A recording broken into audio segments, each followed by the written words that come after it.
All right. What's going on, chat? Time to play with little toy soldiers.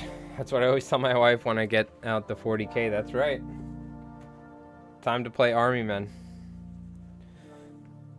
Exactly.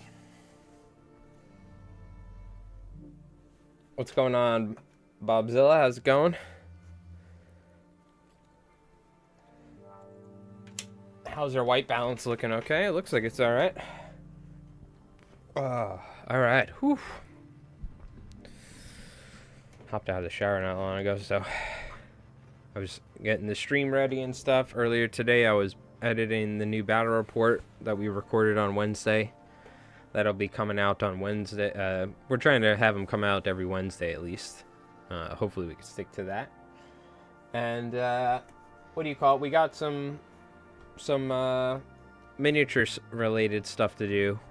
We actually have quite a lot on the plate. But this is what I airbrushed today and Rev brought over on Wednesday. So I assembled and cleaned up whatever needed to be cleaned up. So we have some like kind of not failed, but wasn't the best prints he could find for Jeeps. So he gave me these and I said, don't throw anything out. So we're going to use these as like table pieces just to kind of have on the board, for instance, if we're doing like an American board or something, or where the Americans are, for instance. Or we can modify and use it for something. But we're going to just paint it up as a regular US Jeep, kind of bare bones. We have two new walkers. So Grizzly and Bruin walkers, I believe they're called. So we got the rocket launcher, multi-rocket launcher dude with a, I believe, autocannon or an anti-tank gun.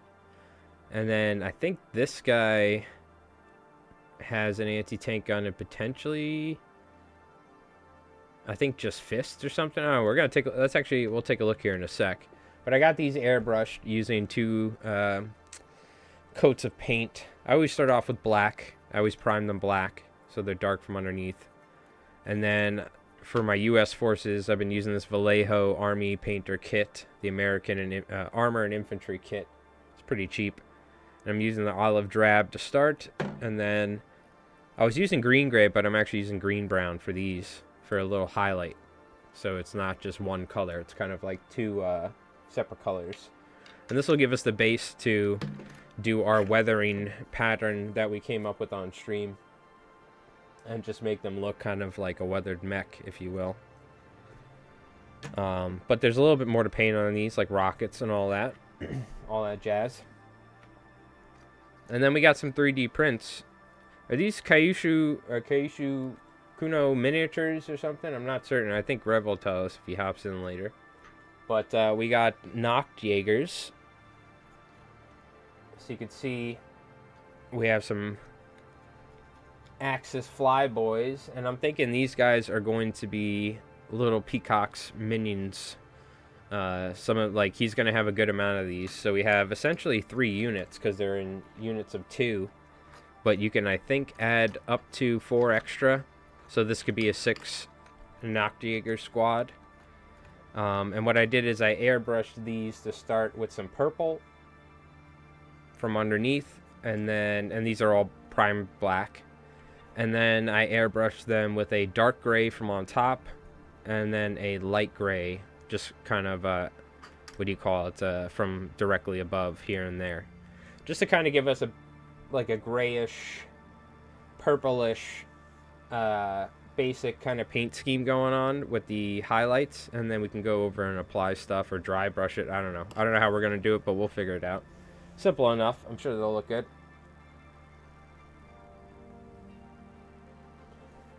But, yeah, we can actually take a look real quick. Let's also switch up the music real quick. Turn this off for now. And let's get some of this going. I forgot about this soundtrack. Little Resident Evil. Whew. Don't mind if I do. Is this going to work? It will.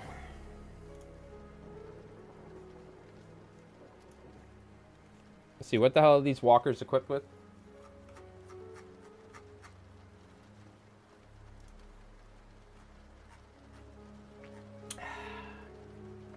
Cheers, by the way. We got a blizzard coming. All right, the Bruin is the rocket launcher one.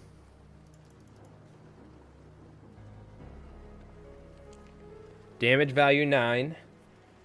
12 and 24. Okay. It's got the hull-mounted anti-tank gun, pintle-mounted HMG, which this one has, and the forward-facing medium rocket system. Medium rocket system is mounted across both arms. A Bruin may not make close-quarter combat attacks with its arms. This is going to be a shooty mech.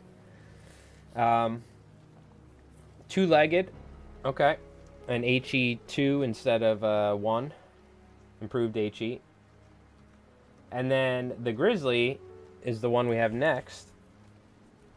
3D prints are always fun. I print things just to paint when I'm out of models. Oh, hell yeah, dude. It's coming here tomorrow. Yeah, the Blizzard. Oh, it's going to be fun.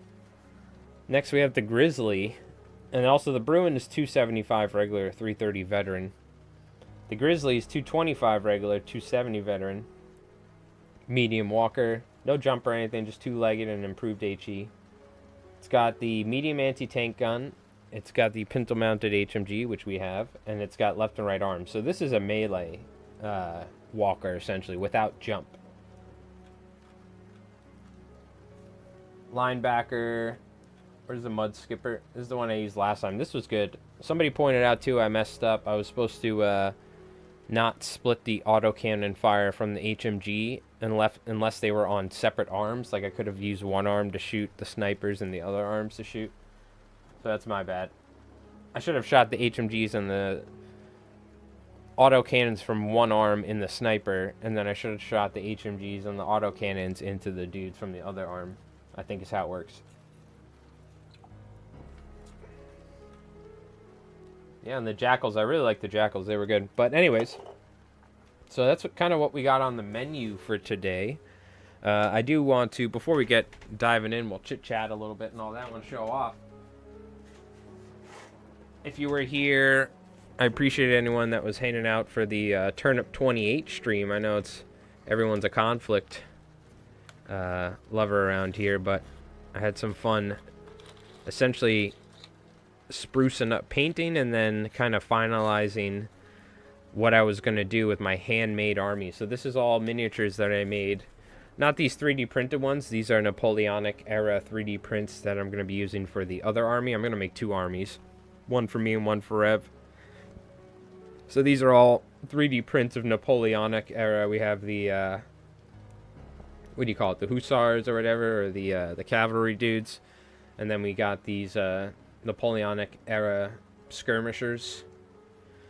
But this is really what we did right here. These are essentially all armatures made with twisted metal, and then I used green stuff, and I made like little stick figures essentially. Then I took some weapons and attached them to it for the mushroom riders. Here, we'll give you a better look at these guys. So for the mushroom riders, we took, these are leftover Age of Sigmar orc hands, and I put that on there. These are wooden mushrooms from the dollar store. So I green stuffed those on there. I green stuffed these guys. I put like little shoes, little like metal fist thing he's got. And then these are 3D printed heads from Turnip 28. But what we did is we painted them random colors with speed paint to kind of give them like a fleshy, rotted tone. And then we took PVA glue, or no, Eileen's tacky glue, and the static grass applicator with the cable and everything, and applied static grass everywhere. Then I took some moss. We wrapped some moss around these guys in particular. Hold on, let me grab a drink. And then off stream, I went ahead and applied like rusting.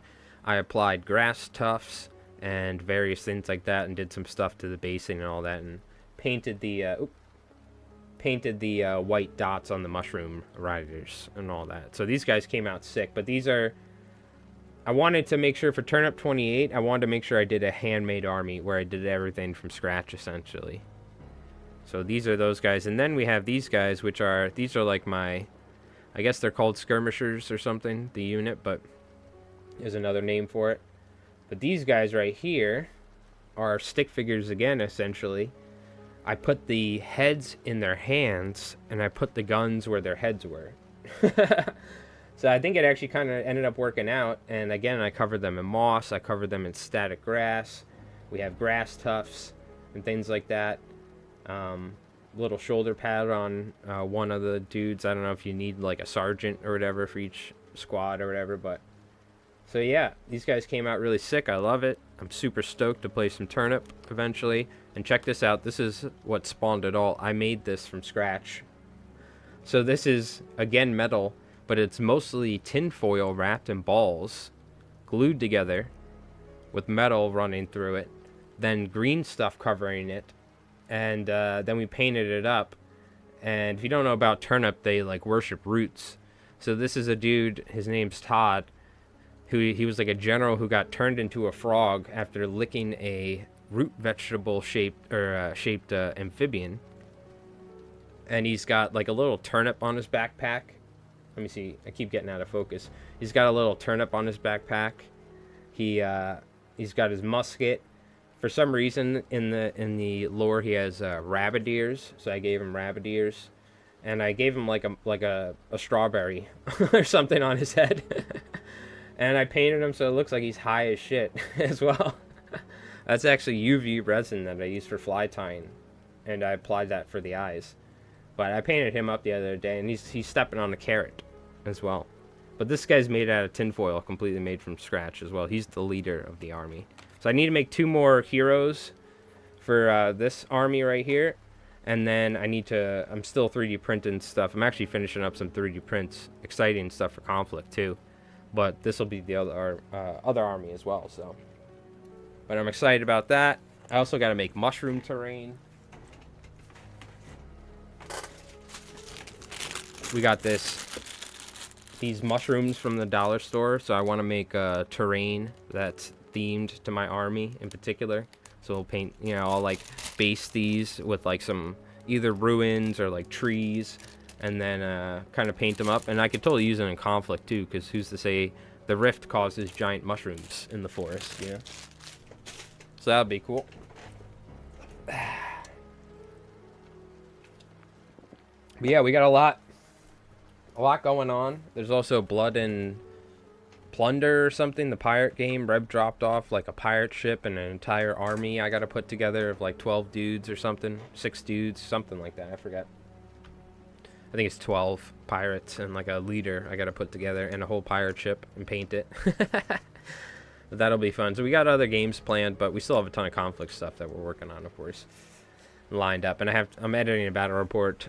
I was editing for like 4 or 5 hours this morning, and got the rosters done, army lists. I got the entirety of turn 1 and part of turn 2. So I'm gonna work on that later tonight when I get done. I was thinking those were for consumption when you first brought it up. No. All right, but we are going to do some painting. So that being said, I do have the Noct-jaggers and stuff. I don't know what we want to do. I'm thinking, you know what? I'm kind of feeling the mechs. I've been loving the U.S. Army, or the U.S. lists. And the mechs have been a lot of fun, so I'm excited to get the mechs done. But we could also do these Noct-jaggers. I've never used them. And I guess something else I want to show you guys, but I got mushrooms for my my Konflikt 47 board too. Dark Fantasy Swamp Forest theme. Oh, I love that. I'm so excited for Halloween time, Gabriel, because I want to make sure, like, leading up to Halloween, for like the whole month of October, we're gonna film like spooky battle reports.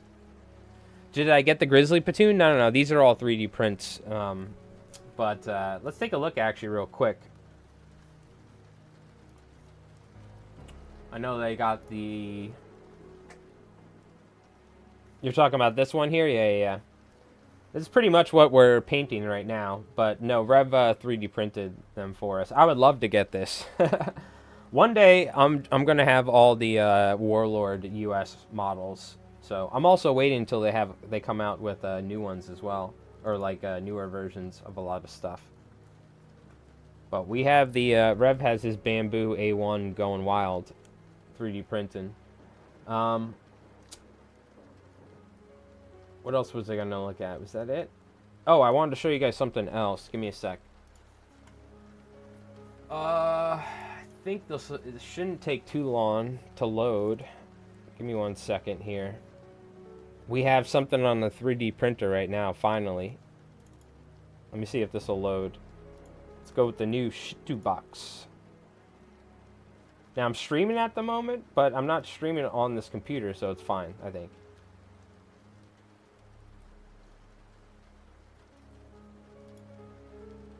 Do I want to reverse generate the files? Maybe I wanted to do that. Hold on. Give me a sec.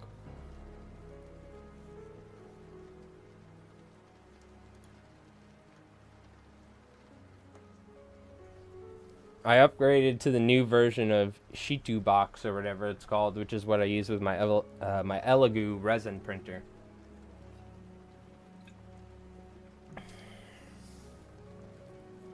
You're jealous? Dude, I tell you what, that Bamboo A1... So this is what I used to use, a resin printer for all of our printing. And 3D printing with resin is like so extremely toxic. It's crazy. But I hate it. I have it in like a grow tent and everything just in case. Now... I'm still not used to this new software, by the way.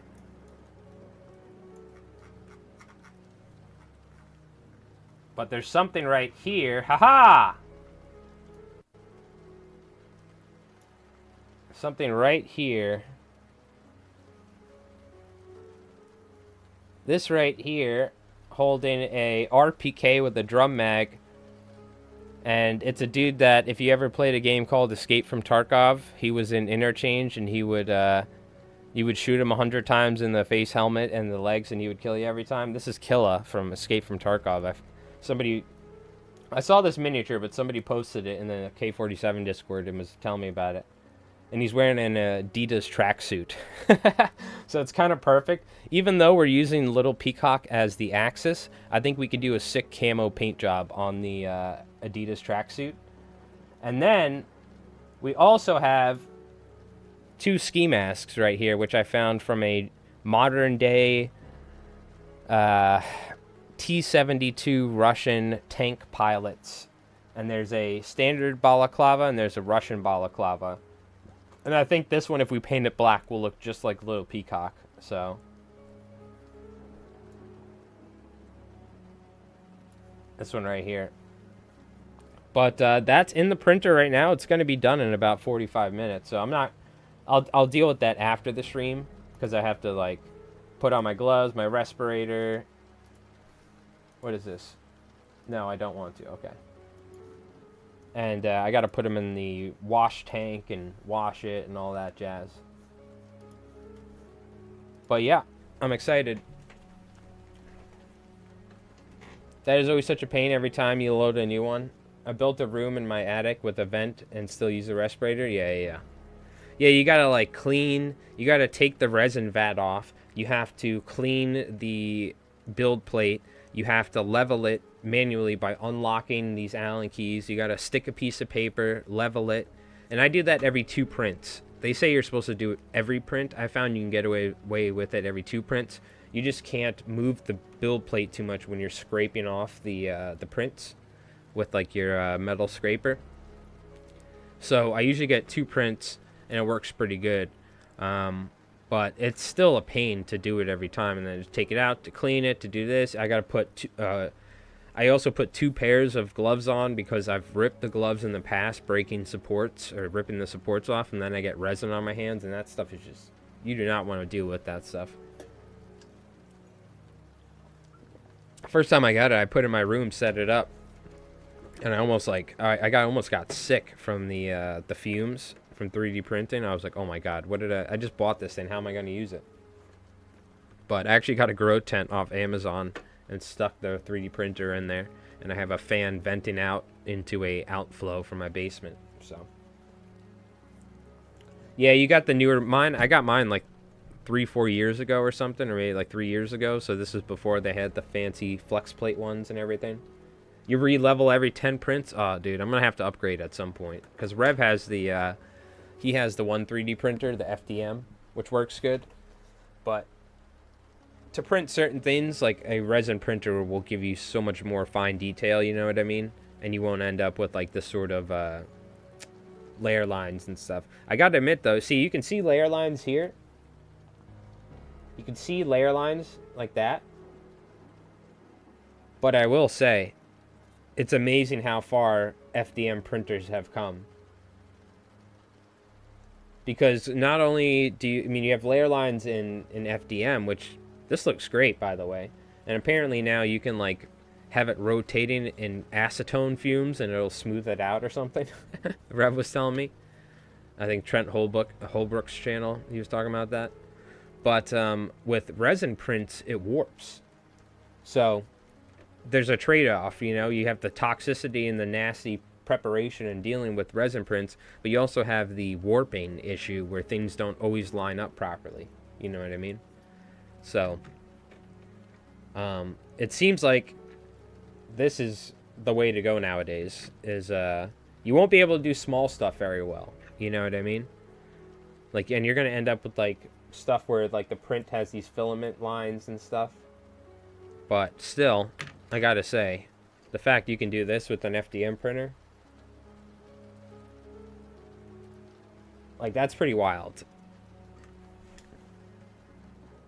You know what I mean? Alright. So, how are we gonna paint these up is the question. Oh, how did we do it last time? Did we do the guns? We painted the guns black and everything, and then we did all the rust? I can't remember. Or did we do all... I think we did all the rust stuff first. And then I did all the guns later, right? Because I can always do more after. Yeah, let's do that. We'll prepare some... prepare the rusting technique. I don't have any orange paint, by the way. I should just buy orange paint, but... You know, I'm cheap, so I got red and yellow. Who needs orange when you got red and yellow, am I right? And we're going to use some sort of, like, lighter gray, company gray for the weathering first, and then we can go rust.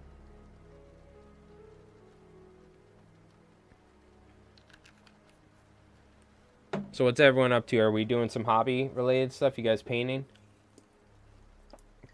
We got any games coming up for the weekend? We have a giant blizzard coming, so we were actually going to film like a bolt action or something today or whatever, but Rev had to do something. But it was good anyway because I have so much editing I need to do for the next battle report and my Flytime channel. I have to do another video as well. So busy as usual. But that being said, I had somebody again also, like, people have been requesting one-page rules, so I reached out to a friend of mine if they wanted to come play, but I don't know when that's going to be. There's a solo option to play one-page rules, where it's kind of like, and it's more in-depth. It's more like, almost like RPG, but it's still like a skirmish sort of, you know, game or whatever. But you can play solo against waves of armies. And you can use your other armies that you have in one-page rules, and it'll generate waves of enemies. So I was like, that could be interesting, because Rev only has so much time as well, and it's like to set up and whatever. But I could like record something like that on and off throughout the week, for instance, and like slowly do it whenever I want, like a progression sort of thing. So I'm quite tempted to maybe do that, and maybe that'll satisfy some folks with the one-page rules stuff.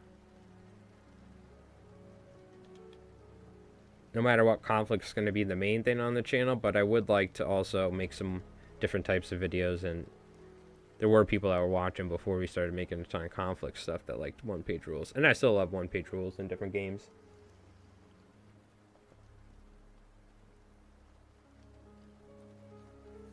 The amount of time for bat reps has to be wild. What do you mean by that? One-page rules is like the fastest game I can think of to play. Is that what you're talking about?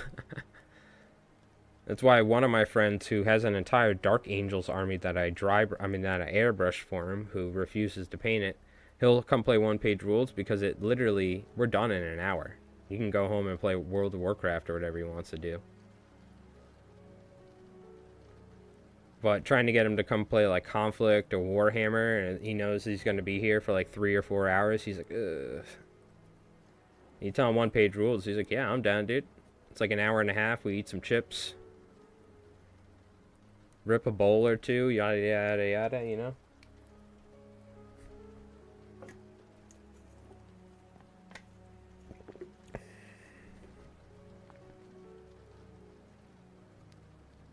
The other thing I'd like to do is start developing a campaign for, or just like, you know, set up like a progression battle report series for Konflikt, where we start out with like really small armies with like one leader or something, a couple units, and then they maybe it's like Japan strikes Alaska, or you know, they like now the invasion of the United States by Japan happens in the Pacific. And we can start small and then work our way up to large, you know, like 4,000 or 5,000 point battles near the end. And then we can do another campaign where it's like in whatever, in Europe, you know, or something with the Axis versus the Soviets, vice versa. I kind of want to start doing something like that. My first K47 mini came this morning, a Jackal. Ooh. Yeah, I never used them till just recently, and I'm starting to like the Jackal. I always complain about flamethrowers, but then when the flamethrower goes off, boy, does it go off. I wish they had an HMG upgrade on the arm. I kind of wish you could slap an HMG on there, but, you know, I get it. That would probably be too much. You know what I mean? I wish I could, you know, I'm not going to lie. I'll always take an HMG. It's one thing you find the American units have a lot of is HMG shots, which you kind of need because the Tesla cannon only goes so far in this game. It's not like a Schwerfield or something. So, still good. But having just like tons of HMG shots to just through volume of fire to deal with power armor and smaller vehicles and stuff is so good. Because when you get to roll 20 something shots, I mean, some of them are going to connect one way or another, you know what I mean? I'm going pretty heavy on the wear and tear on this one. I have no idea. I have an idea to transform tabletop game based of the war for Cybertron game. This did happen on the Alaskan island chain when Japan invaded Alaska. I think there may have been signs that Japanese were actually in Alaska, but there never was a fight. There was actually a horrific incident during World War II in Alaska, where I believe it was either like the National Guard or somebody and a Army unit, 2 U.S. units were out there, and through sheer paranoia, I guess, and a mistake, they ended up thinking, both of them thought that they were Japanese, and they ended up firing on each other, and some U.S. Soldiers ended up dying in it. But I don't think there was ever any confirmed actual fighting or anything. I don't even know if there's 100% like confirmed. I think there were signs of that there were Japanese potentially that had made landfall somewhere here or there or something, but not like any significant amount.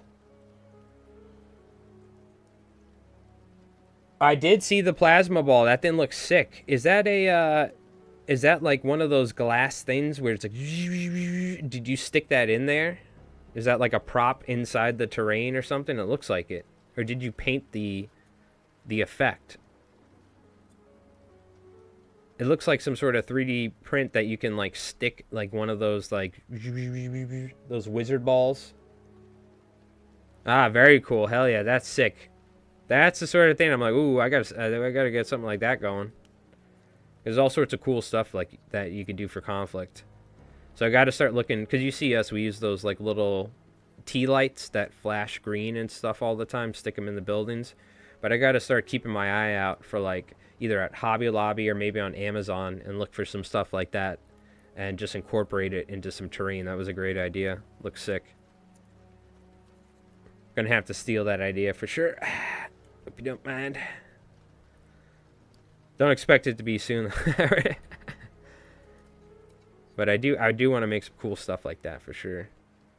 I used to have some cool stuff like that I made, but it didn't look as sick as that. It was like all made out of cardboard and crap. I had like satellite dishes and stuff. This is early on in my miniature painting though, or terrain building. So I got kind of threw most of it out because honestly it kind of looked like crap. Especially when I see stuff like that, I'm like, oh yeah, that's what I want. There's all sorts of cool stuff you can 3D print, and then it's just a matter of attaching something, for instance. So I loved it. It looked sick. Looked awesome. I'm gonna hit the toes a little bit more. Seriously, second guessing my choice of US. Could still switch to British by converting the Grizzly to a Hornet. Why are you second guessing your US? I think arguably a lot of people think US are quite strong in relation to the Commonwealth forces.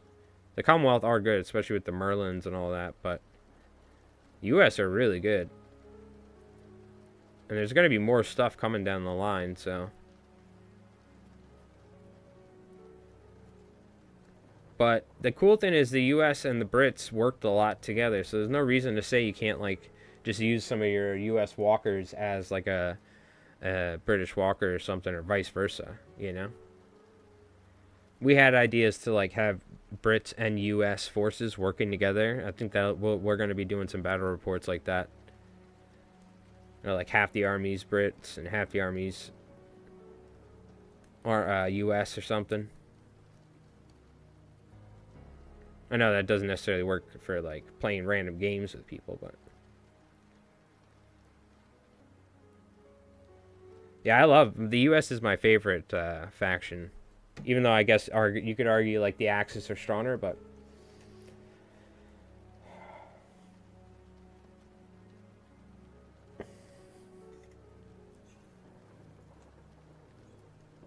you got the flying saucer that I want to put on one of those magnetic hover bases. Oh, that would be sick. You got to put like a little like you can turn it on and off. Yeah, I know there were some like landings potentially or whatnot, but I don't think there was any direct conflict ever between U.S. forces and the Japanese. It was very small. It was like sort of ambitious stuff. They did a lot of stuff where they just like put bombs and weather balloons and released them across the Pacific into the hoping that they would land in the U.S. and they did. They just landed randomly everywhere. A lot of them were just out in the woods and in the water, but some of them landed in like people's houses and just random places. My favorites go Brits, Axis, Soviets, U.S. just for flavor. I can get down with that. There's a lot of crazy stuff the Japanese did back in World War II, actually. It's pretty wild.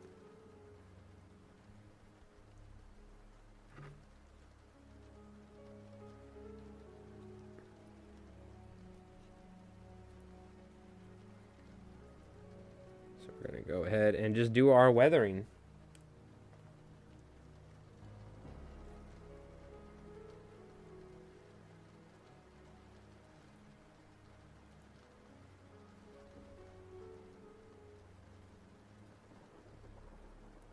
Kind of random. The idea is just kind of random and on raised edges. Raised edges are important when it comes to hitting with the sponge.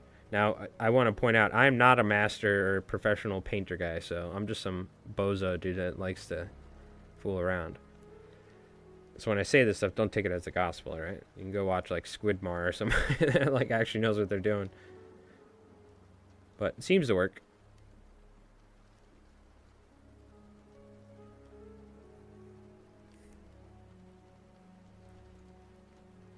You want to dry it out some. You don't want it to be super wet. Still on the fence where the Japanese fit. I think, depending on this so-called buff that Mordine was potentially talking about, and the fact that they have, I think you need to play them like they're, what's like a crazy army in 40k that was like, it's hard to like master, almost like Thousand Suns. You know how there's like a certain handful of people who would play Thousand Suns in tournaments and like win tournaments, but overall the army was doing bad? I think the Japanese are going to be like, you need to like put your thinking cap on to use. Because Rev's kind of just starting to figure them out. He's using like tons of cheap infantry to block out all of my stuff and threaten ambushes with all of his Shiburu cannons, like on that one battle report we did. Like, he did really well with that. Now, the mission was kind of perfect for it, but still, like, it did point out a lot of the strengths of the Japanese in particular. When before, he was almost trying to use them as, like, a regular army, going head-to-head or toe-to-toe with, like, the Germans with the Schwerfield cannons and stuff.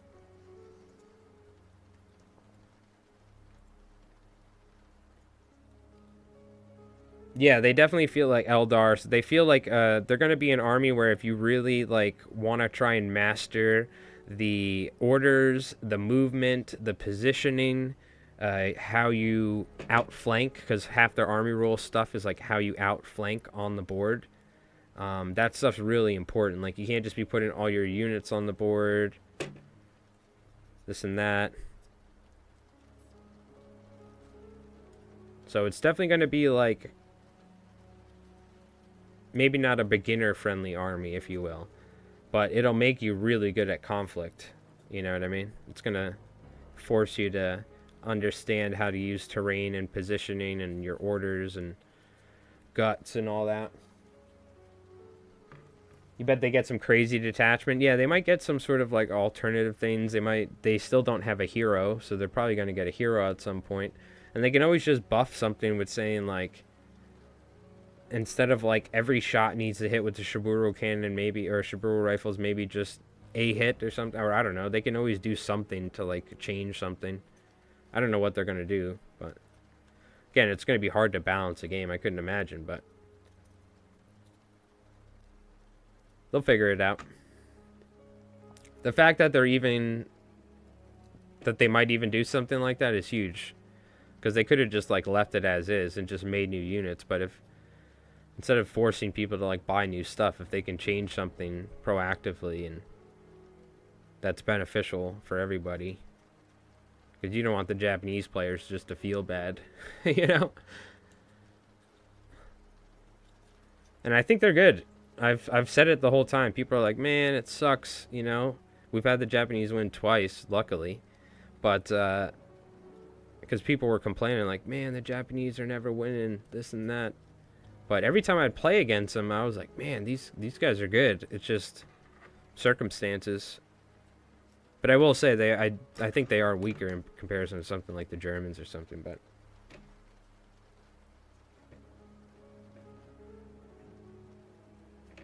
But somehow communism makes even the werebears unappealing. I'm with you. I'm with you. I'd rather have the Soviets on the other side of the table, you know what I mean? Hoorah, brother. America.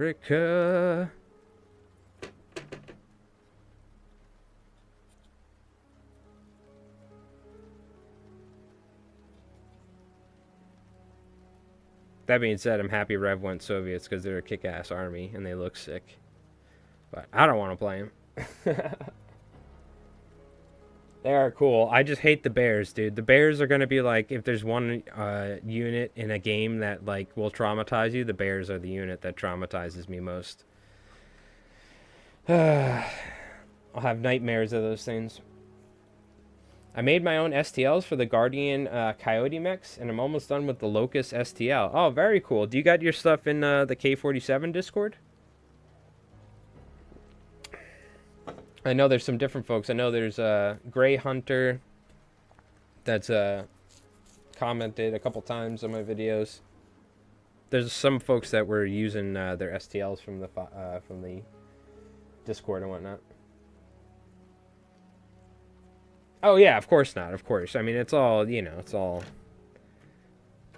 whatever. But yes, look, as somebody who was born and raised red, white, and blue, baby. All right. I'm not a fan of communism personally myself. All right, let's get some rust colors going. That being said, they're definitely an important thing to have in the game. As who was it? Was it Rose? Was it Churchill or somebody? Or was it Patton? That was saying like we should have. The Soviets ended up being the true enemy of the Western world or something. Something like that. Hey, Valor Games, brand new membership on the channel. Round of applause. Round of applause. Thank you so much, my friend. Very, very kind to you. Get some George emotes or some 07s in the chat. Thank you so much, Valor. Appreciate it. How you doing? Hope you're having an awesome Saturday night. The locust will be more customized from the beginning. Are you doing a locust too? Oh yeah, the locust. Yeah, you mentioned. I do not yet. I can't make the Guardian one available yet because okay, gotcha. I'm planning on making a more customized body before making it available. Yeah. Well, a lot of like if there's some folks that are just uploading for free or whatever for the essentially one-for-ones, but people like Kaisha Kuno Miniatures or something, he's got his own designs that are really sick of some different mechs and stuff like that. So, but very cool.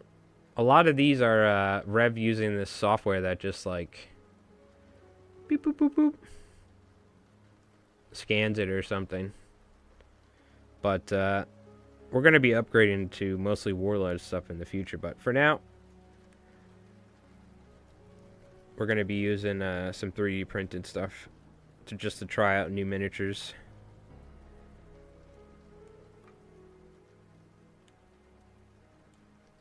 And it's nice, he just, oh, this is way too yellow. He just 3D printed some torsos for me for the Fireflies. Because I have all the legs and the guns and everything.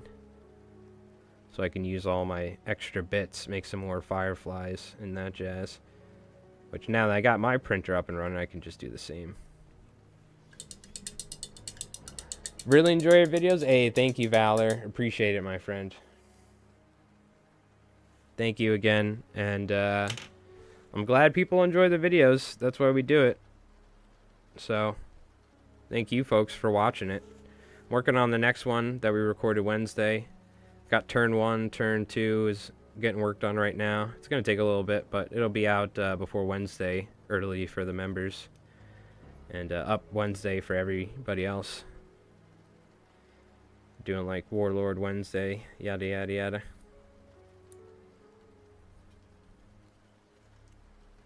But thank you again for the support. Enjoy the emotes, a little early access to videos and all that jazz. You're modeling them yourself in Rhino. I'm not familiar with it. I got the one sprue of Stall Troopin' with War Games Illustrated and need some torsos for the extra legs. Yeah. I actually just took green stuff. That's one of the early Konflikt videos we did, was me just taking green stuff, making torsos by hand, and then sticking the arms in them. And that's what my green hand Stall Troopin'. Half of them have green stuff torsos.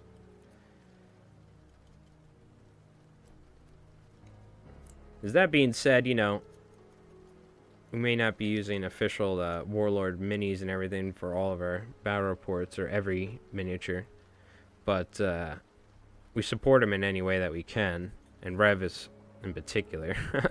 I don't really have a big budget to spend on miniatures. The last minis that I bought personally were Slammer and Roberta Wells, but before that the starter kit. So we do a lot of 3D printing, but Rev has a lot of he's able to buy a lot of the Warlord stuff himself. But that being said, the main thing is we're spreading the good word about Konflikt, so I'm totally okay with it. Uh-oh. Freaking speed paint. Damn it! How dare you ruin my rust. That's way too red. I just gotta order some orange paint. I just hate buying paint, dude. Paint's so expensive nowadays, it's ridiculous. I actually ended up buying a $20 set of gray to black because a single black paint was like 10 bucks, but the set of paints was like 20 bucks for 6. I'm like, what the hell is this, Army Painter? What you building? We're doing a little painting at the moment. We're painting up the US walkers that we 3D printed, or Rev 3D printed. Use Rhino for architecture work. Yeah, I'm not familiar with that. I know Blender, but I haven't heard of Rhino before. Interesting. Oh, we're definitely spreading the good K47 gospel for sure. I'm stoked, dude. The people have been loving the battle reports. It's like every video we make, it's getting more and more and more and more views in the first week, so that's awesome. There's nothing worse than like spending a ton of time on a video and it does way worse than other ones, which happens all the time as a YouTuber, especially with another YouTube. I have a fishing fly tying YouTube channel. Some videos will get 4,000 views in the week, and then the other videos get 300. I'm like, what did I do wrong? But it seems like pretty steady, like people have just been enjoying the videos in general. So I'm just trying to slowly improve where I can with my editing, but I'm just trying to keep it nice and simple, and we have our little style we do. So I'm just happy it didn't take me too long to figure out how I like to edit and all that jazz. Luckily, I had many years of editing fishing stuff, so it made it way easier to like start a brand new YouTube channel, you know? Because there's a lot that goes into this stuff, believe it or not. Unless you're like Mr. Fancy Pants Mordian with an editor. I'm sure he was editing his own videos for a very, very long time. I kind of like editing my own videos though, but I could see one day if like we ever get 80,000 subscribers or something, having someone helping me with editing battle reports wouldn't be the worst thing in the world. But I don't see that happening for a very long time, so until then I'm just going to get even better with what's the name of it from Blackmagic cameras that I use? DaVinci Resolve. And I use their free version. It's fantastic. I used to use Adobe Premiere Pro, which is like what a lot of people use. And I had so many issues with Premiere Pro. Such a pain in the ass at times. But this has been fantastic. The DaVinci Resolve. It's been very good. So I cannot complain. And it's the free version. I might even upgrade to their paid version one day. But with how much, like, essentially doing a battle report a week and how much editing I do, like, being comfortable in the editing software is so important, because otherwise you go from spending literally days and days editing a video to, like, a single day, vice versa. So luckily I'm, like, pretty darn comfortable with this software. It was a pretty easy transition from Premiere Pro for me.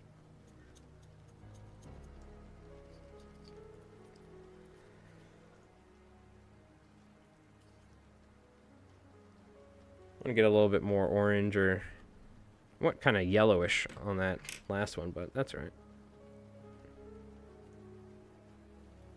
Go a little bit darker and we can touch those yellow spots up, worst case.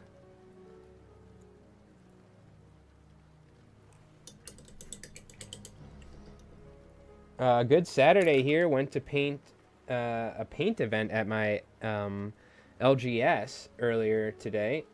Hope your Saturday is good too. Yeah, it was great. Mostly just editing today. And then I do need to record some fly tying stuff, but I went and I primed most of these minis. I airbrushed a lot of stuff. I got the 3D printer going again. So I did a bunch of miniature related stuff in the background today to get ready for the stream and all that. And tomorrow, because I plan on streaming on the weekends, usually probably like Saturday night and then maybe like Sunday afternoon, because Sunday, you know, people work on Monday, so I'd rather not stream too late. And what do you call it? We're going to be painting up a little peacock, or like building him and painting him tomorrow, I think. I might build it and everything ahead of time and then just prime it so we can paint it. But we're going to have 2 Axis armies. We're going to have Colonel von Liechtenstein of the Green Hand with the more conventional Axis army using Rift technology weapons and stuff, and Stall Troop and Power Armor dudes and Volksgrenadiers, whatever. And then we're going to have the little Peacock army, which is all Rift occult-based, very like occult Axis-y stuff with Noct-jaggers, Noct-ballen potentially, Totencore, Shrek-Wolfen, all the weird and wacky stuff, including emus. That's right, emus. There's a couple small things that I hope for one day in this world. And if there's ever just a mention of emus in any conflict books in the future or any little peacock stuff, like I hope that the videos just become so influential that the Green Hand becomes like just like if they mention it somewhere one day or something. Like that would be sick. We've already tricked or accidentally tricked a ton of people. People are like, I almost painted green hands on my miniature thinking that that was the name. But that was something that we came up with because I accidentally kept calling them the Green Hand. They do call them the Hand of the Green Vault, but it's called the Green Vault. So I just ran with it and I was like, all right, it's the Green Hand, and they all have Saruman white hand symbols but painted green. So that was kind of where that came up with. It was just me accidentally calling them the Green Hand over and over again in the first couple of videos by accident. But maybe we'll see like a green hand symbol one day pop up in a campaign book. You never know. Sturmpanzer Ramus? Bless you. What model is that? Is that an actual model? Or did you sneeze?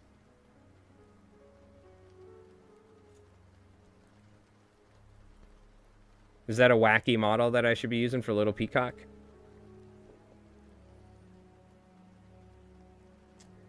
Is it cool if I share a link to my local store? No affiliate or anything on my part. They just have a deal on pre-ordering the Europa stuff. Yeah, it doesn't matter, Valor. I'm pretty certain you should be able to post a link, but I don't know. I don't have like Nightbot set up on this. I don't know how the permissions work. I think you can. That being said, always be careful clicking links, chat, so use it on your own regard, I guess.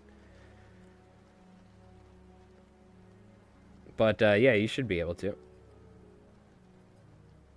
Like, usually in Twitch, I would have to give you permission. I don't know what the deal is with YouTube. I don't even know if you can post links in YouTube chat live. I think you can.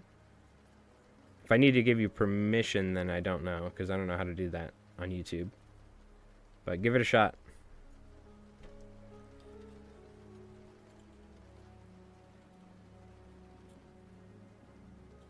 Still somewhat new to the YouTube live streaming stuff, even though I've been doing it for a little bit. Joking about the Sturmpanzer emus. Ah, thank you. Okay, let me... Sturmpanzer emus, yes. I think it's... You want to do Sternpanzer and then emus. Separate. That's what caught me off guard. That's how I was envisioning it. That's what we'll call them. Yep, sure.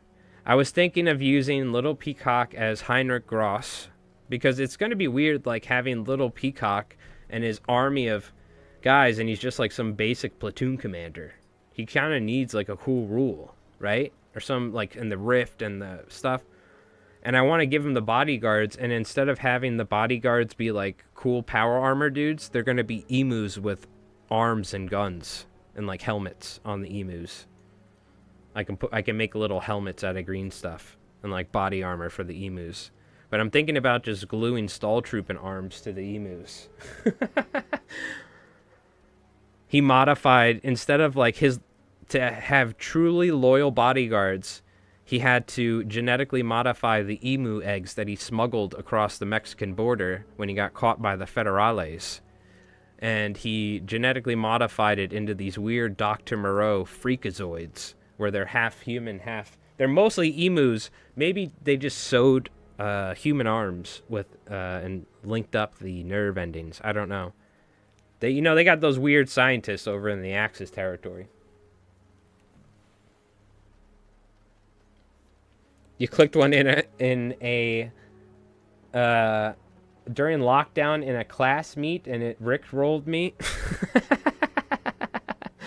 There's still people out there rickrolling, huh? Very nice. Just started playing. Give you up, I'm never gonna let you down. While you're on Zoom or something.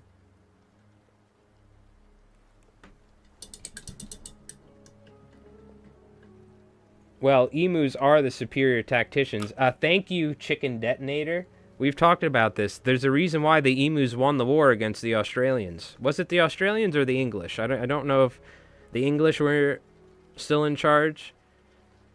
Like, was it a colony and the English army was there, or was it actually Australians? Yo, Tiki the Hut with the 1 month. Thank you, my friend, with the new recruit. Bonsai! Thank you, dude. Appreciate it. Thank you for the support, my friend.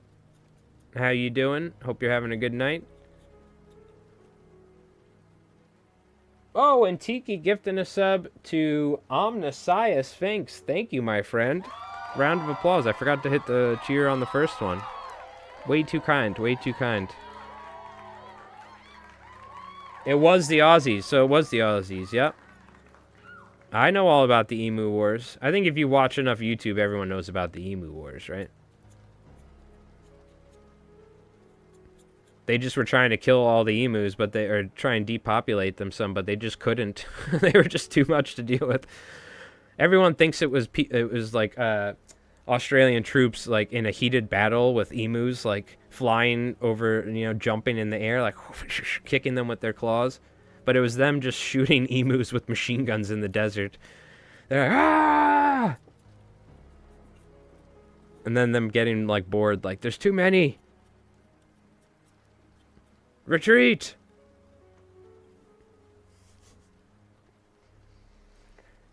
Here's music looks for Ink Ribbon. I was like, what's another good video game soundtrack that I used to listen to when I used to do other streams like Savage Worlds? And I was like, oh yeah, one of my favorite soundtracks of all time, Resident Evil save room musics. We got to get some blood, so we're gonna go for some red now. On like the feet, the ankles. Even though this guy doesn't get too much melee, he's definitely kicked a fool or two. This guy's not as melee, but still kind of melee-ish. He'll still step on somebody. Get out of here, you in the... yeah, Squig Herder. This guy actually does melee, though, so this guy's going to have a ton of red on his fist, because he does some bashing.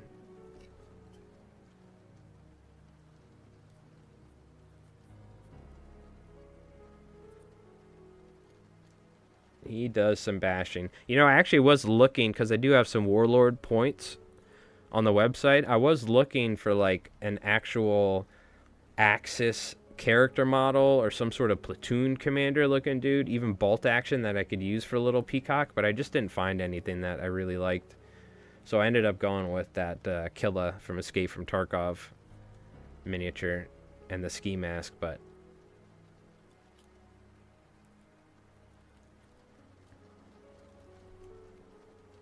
it's like blood splattering on this thing. Dab it up. Dabba dabba doo.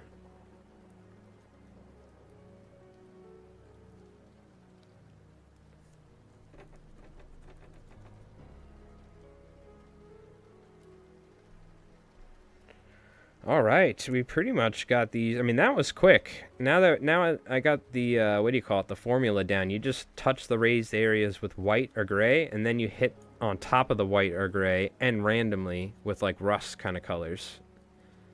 We still are going to apply colors for the guns and all that, and the rockets, but we're also going to apply decals and stuff, and then I'll weather again on top of it to get the decals and the guns weathered, just to add some variety to it. Gonna have to wash my hands here soon. God damn.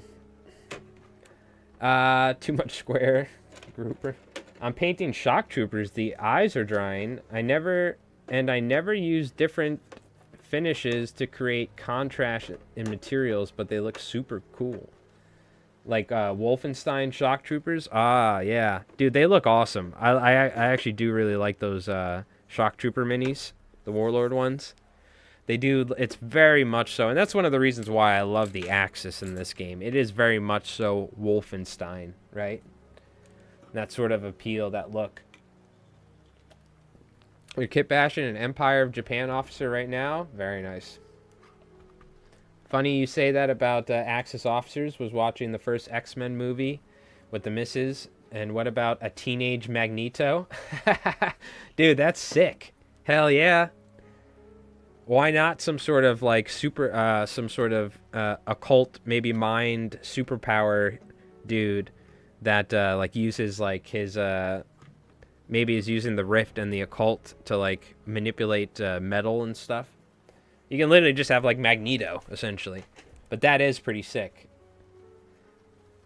That is pretty sick. I got my hero dude printing right now. He's actually probably almost done. We got little Peacock. We ended up going with Killa from Escape from Tarkov, wearing an Adidas tracksuit, and I forgot the name of the armor, but it's like a pretty sick armor, and it's like a Russian body armor. I cut the Alton helmet off because Killa in Escape from Tarkov has an Alton helmet, and so did this Mini.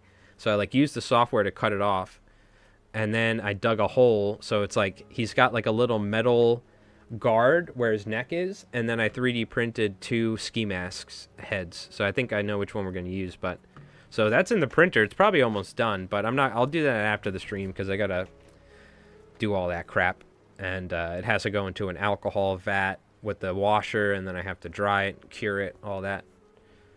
But yeah. So we got little Peacock. We have our Noct-jaggers. We have our emus, which I'm to be honest with you, I'm really thinking we just do this.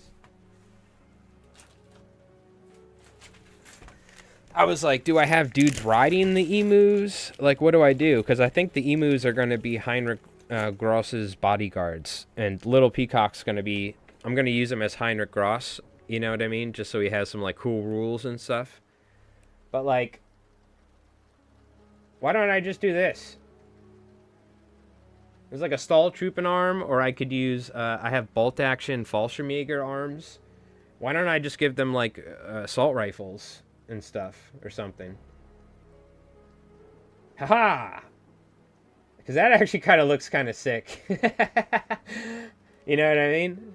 I got to see if I have more stall trooping or what. I might use bolt action arms, but I think that's probably the best bet, is glue bolt action arms onto the emus, and then maybe take green stuff and make little helmets so that they have helmets. And I don't know, maybe something else, like maybe some sort of makeshift armor. I don't know if I want to go that deep in like making armor, but I have some more green stuff coming on the way from Amazon like early next week, because for Turnip 28. But again, the idea I'm thinking is maybe like just glue some arms on an emu, for instance. So Detonator says hi. I just realized that was in Twitch chat. The Detonator says hi, Tiki. Or just a saddle backpack sort of bit with the guns mounted on each side. That's another good idea. Could tie in with the body armor. That is a... My idea was a little bit more unhinged and rift, but yours is a little bit more practical. Let's be honest. He could train them like velociraptors in Jurassic Park. With like that one Blue or whatever with Chris Pratt. Little Peacock's kind of like Chris Pratt with modern day velociraptors, aka emus. So that's the other. That's a great thing. It says howdy, chicken. Yeah, I don't have both chats on stream because Twitch can ban you for having YouTube chat. Twitch can also technically ban you for acknowledging super chats too much. Let's all just laugh at that one. Let's all just laugh at that one. Bonsai! Mm-hmm. I'm building another squad of Soviet infantry with ARs. Found a kit with them in NBC suits and AKs. Now that's sick. Like liquidators or something. Hell yeah. Okay, gotcha. Roger. Roger Dodger.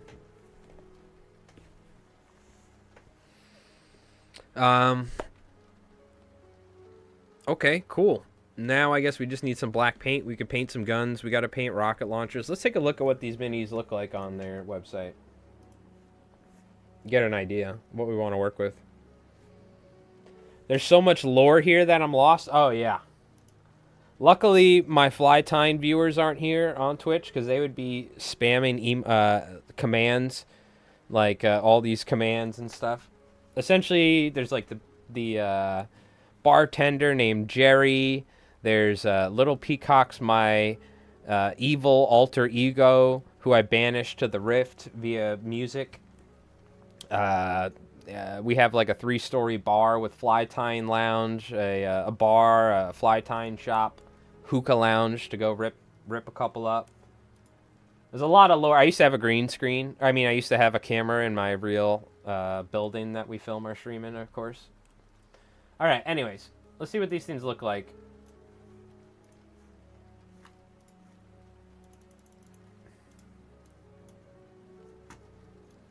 So we did this sucker. This one they kind of went. So pretty simple. They went kind of for like a winter look. I was wondering how they did the rockets. Should we do like I'm thinking we do the rockets with like yellow. We make them like a vibrant color, you know, where like almost like you picture like in like a cartoon where they have rockets and they're like bright red heads on them with like a white tip or something. Maybe we do something like that. And this bad boy here just pretty much just like rusted to all living hell, huh? Okay. Little lights and stuff here and there. It was pretty simple. We just got to paint a couple things black. And then we're done. Maybe green for some ammo boxes. That's it. Okay. Tiki's your favorite fictional character? True. There you go. True. Get 4 for 3 on bolt action. Whoa. What are we talking about here? What's this? Are they books or... Ooh, airborne decals. What's this, though? Get 4 for 3? Buy any 4 products from this collection. Add any 4 products to your collection and get the lowest price item for free. Ooh. I already have this. Ooh, little standard bearer. See, this is what I always like looking for. Ooh, they got order dice. General Patton, dude. Oh, dude, what's Patton doing in K-47? He's probably still kicking ass. Patton for $4. Oh, weapon sprue.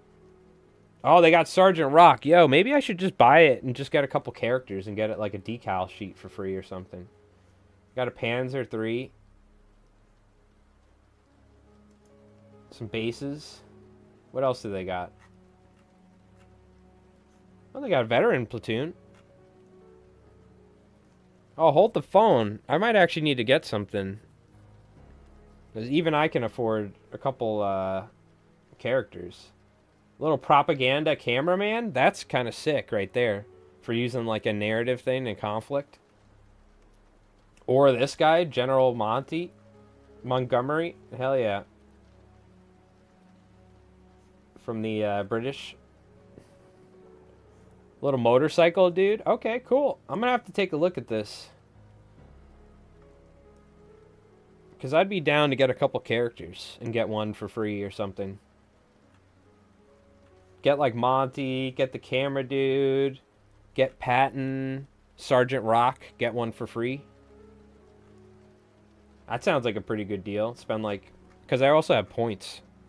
Or I could get some extra points for that too. Oh, they also have a bazooka team, airborne bazooka team and mortar team. I do have a good amount of U.S. airborne. Oh, this is really nice. I like the box set for the airborne. Oh, they also have farm animals. I could get that and just use that for Turnip 28 for my, because there's an army where you create farm animals every turn. Forward observer team. Cool anti-tank sniper team. Or just anti-tank team. Oh, dude, Imperial Japanese officer on a horse. Baron Nishi. Now you take this dude and you put like what do you call it? Put a Shiburu cannon in one arm. And like a cool helmet. And maybe like put something green stuff, something cool on the horse.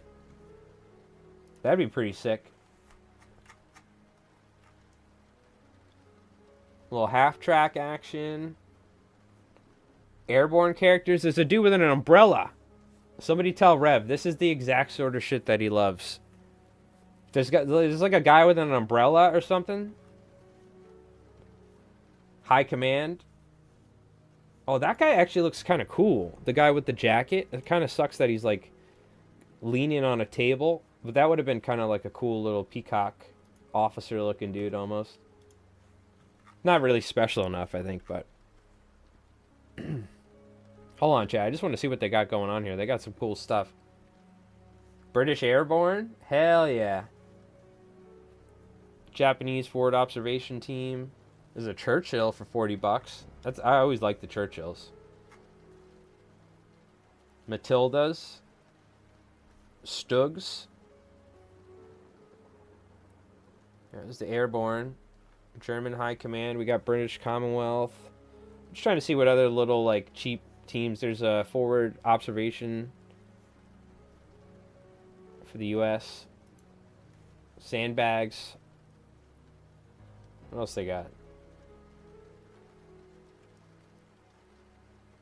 Oh, dude. The Nebelwaffe or whatever. That's like a rocket launcher, right? You got 12 Churchills? I always just thought they looked cool. I don't even know much about them, or I don't know anything about them in bolt action, if they're good or not, or what their profiles are. Oh, the Kubelwagen. Oh, it's 33 bucks for a Kubelwagen. This looks so tiny, I bet. Because they have this, you can use this in Konflikt. They have the Kubelwagen. Craters. Oh, it's a fixed. They gave the IGA-AT rifle 2 shots in bolt action, since it was semi-auto. Since it was a semi-auto, 20 mil with 7-round mags. Why do they call it a universal carrier when it can hardly carry anything? Because it could universally barely carry anything. You're right.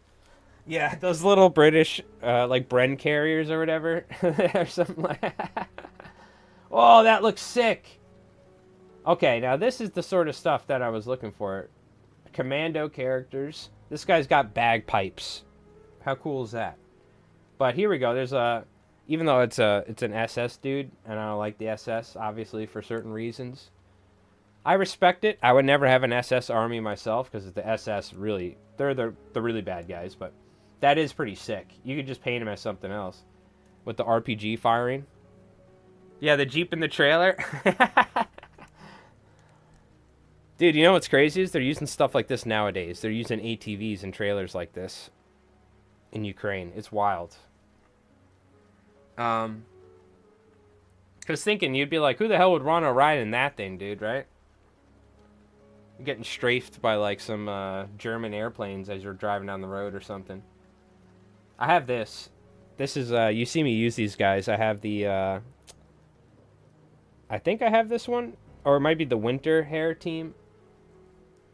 It is different because of my bazooka guys looking different.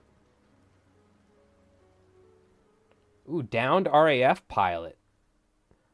Yeah, this guy's got a freaking binocular camera thing. See, these are what I like. This is what I'm looking for. I'm going to have to... Oh my god, there's 1,500 things. Like, we can't look at all this, but...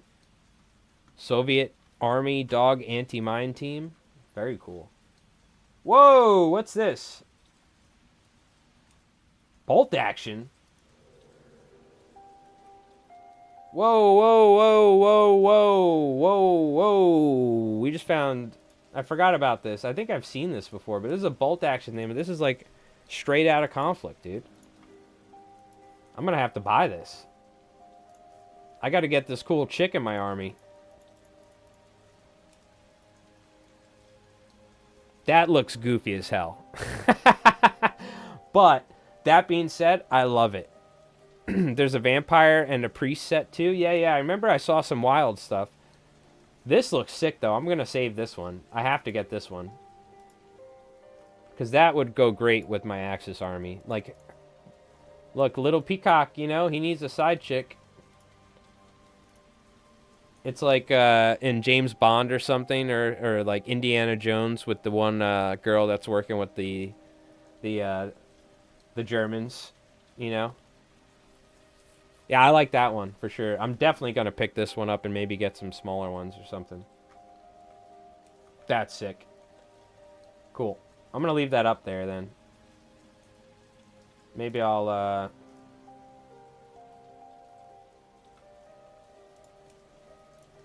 just leave it the way it is. I'll add it to cart just in case, even though I'm not signed in. Whatever. No, it should remember it. Okay. Not going to use the werewolf though. You want to bet? I'll find a way to use that werewolf. Didn't you just see? Didn't you just see I have a bag of emus? Don't worry, I'll find a way to use that. Even though it kind of looks dorky and derpy, it could be one of the first ever, it could be the first ever Shrekwolfen ever, made, you know? Oh, not, you meant you? Oh, yeah, okay, I gotcha. You know for sure, you've seen my battle reports. I'm gonna use that thing one way or another. I don't know, maybe you guys have been so good with, like, Führer von Peacockstein or whatever you guys are coming up with. Oh my god, that's a great idea, Hank. I'll save that for a second. But you guys maybe will come up with her name. I don't know. I'm not good with German names. Isn't it Fräulein or something, they would say? For like, isn't that what they say for like woman or girl or something in German? So I'm sure there's some sort of cutesy, you know, you could, if you're smart with words, that you could do some wordplay to get it to sound. The idea of an Australian Commonwealth army does sound damn hilarious. I will say, Vermanius, if you want to take the idea and run with it, go for it. I give you full permission as the first ever emu conflict mini ever, I believe. I give you full permission to have a full Australian emu battalion. Maybe Little Peacock is dealing with both sides. He not only works for the Axis, but he sells the Australians his genetically modified emus. You know what I mean? Or they saw it and they're smart. You know, they went for it themselves. But great idea, by the way. Hank said, is emus with landmines strapped to their backs. I have a whole bag of them, so there's going to be a couple bodyguards. Again, I don't know if we're going to use Little Peacock as Heinrich Gross, but if we do, then he needs some bodyguards. So we'll have a medic emu, and we'll have a couple battle emus, right?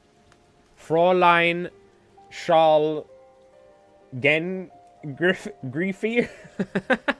Okay. All right, we're going to work on it. I'll work on my pronunciation, too. Freu von Somethingstein. There you go. Exactly. Helga Wunderpump. Hold on. I like that one a lot better.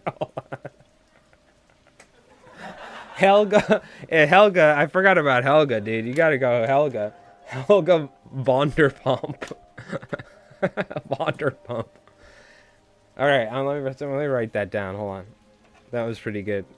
That got me pretty good. Und Helga Wunderpump. Yes, you have fallen into my trap, Slammer Samuels. Yeah, like Alana Vagina? Yeah, exactly. Exactly.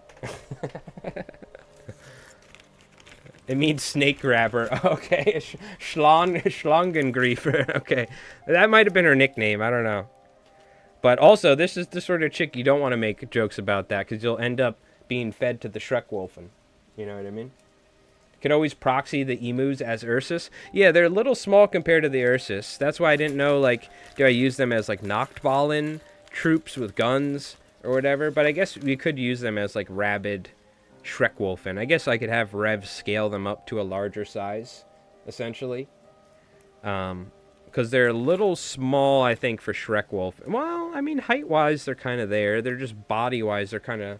I guess I could add green stuff to make them super muscular.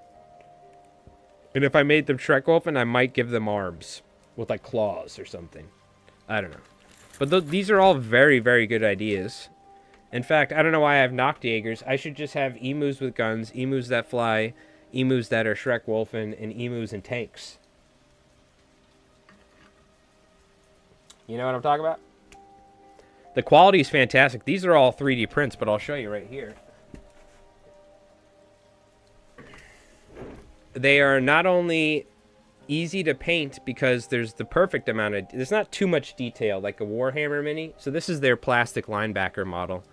But there's enough detail to where the miniature looks great where it's painted, but there's not too much detail to where it's like painting Chaos Space Marines and they're trim. And the main thing is putting them together is quite easy because their plastic models are not only... Like, they just recently came out with a lot of stuff, so it's very well thought out on the sprue. It's all numbered, and, like, everything's near each other, which is in itself fantastic when building them. But the main thing is there's, like, virtually no mold lines. So they're, like, is mold lines, but it's the amount of, like, scraping you'll need to do on the little dudes and stuff is so minimal compared to something like a Space Marine. That's, like, the main things I've noticed coming from Warhammer to Konflikt. Is the quality of the plastic miniatures. The one thing is they're not as detailed.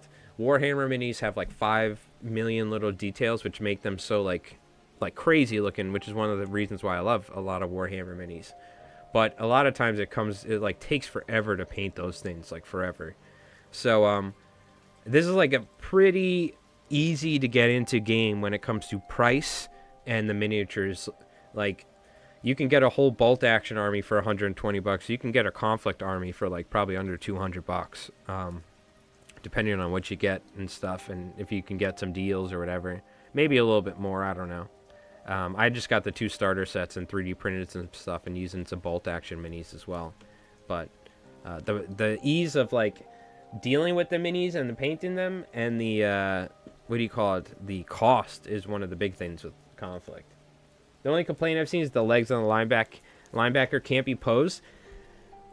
That's a minor thing with a saw or putty determination. I was going to say Barefoot Miniatures just posted a battle report today, and I watched a little bit of it. I didn't get to see the whole thing, but there's 2 guys. You know, there's the one main dude who has the channel. I don't know his name either, but he's commented on a couple of my videos. They seem really nice, but I've been watching their stuff for a bit now.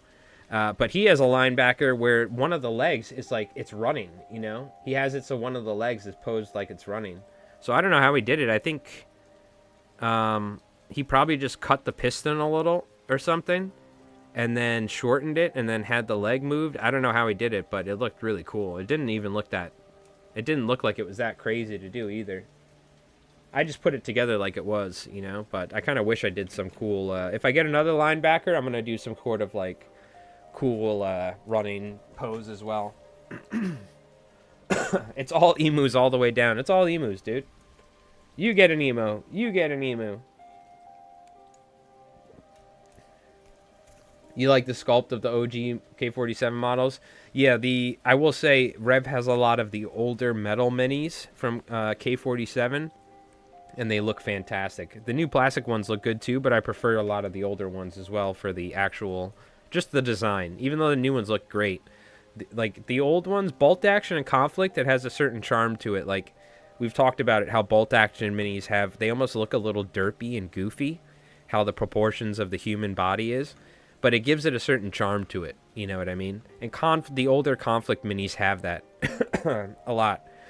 excuse me. I would say the newer conflict models, they're going more like more modern-esque sort of, in terms of proportions and like how the models are proportioned in the profile.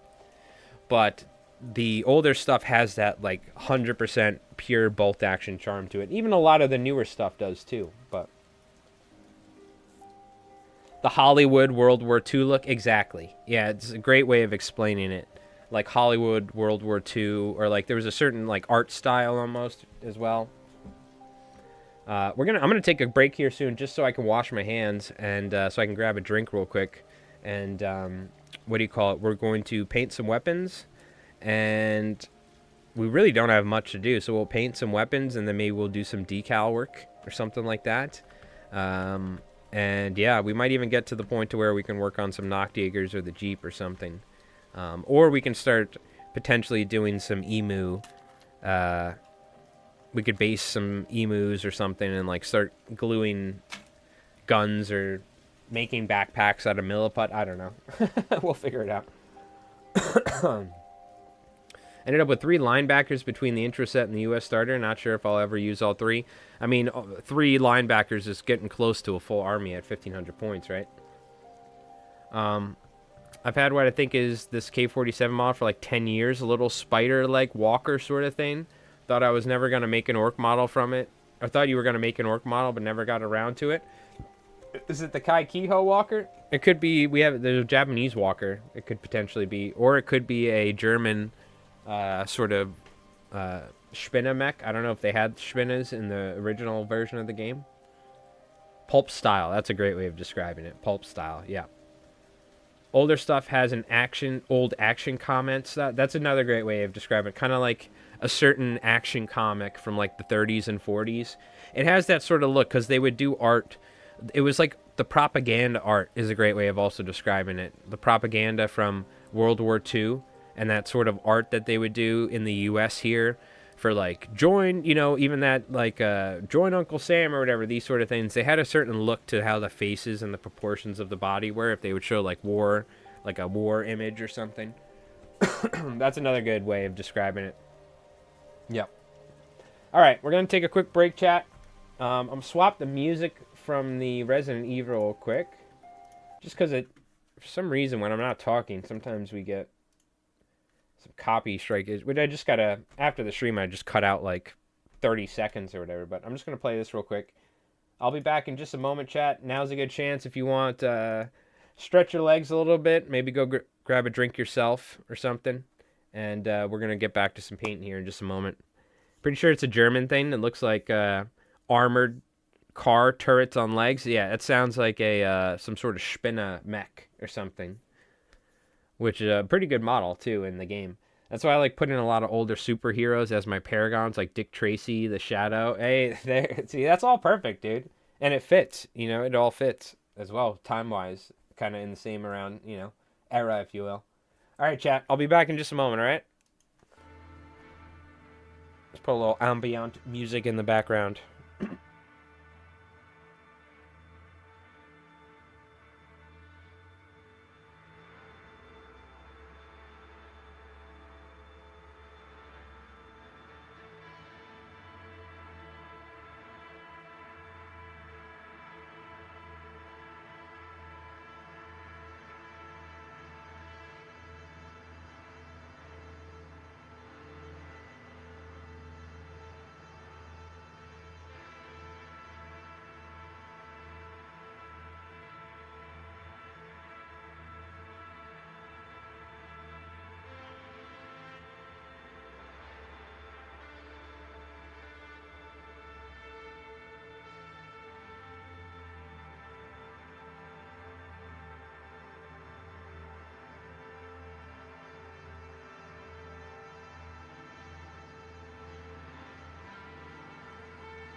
And we're back. We're gonna mix up the tunes as well. I'm making some good background World War II music for live streaming battle reports. Happy to share it with if you want. I made it with Suno AI, so to avoid copyright strikes. All right, sounds good. I'm always open for something. I'm also used like this song in particular. There's Maestro something I use. There's like 3 or 4 songs I use for like little ambient, very quiet background music in the battle reports. This is one of them, and these are free from YouTube, so they are completely safe from copyright because it's from YouTube's own library. Yeah, when you were alive, yeah. Before the AI. Okay, gotcha. But yeah, I'd always be down if it's something I end up liking.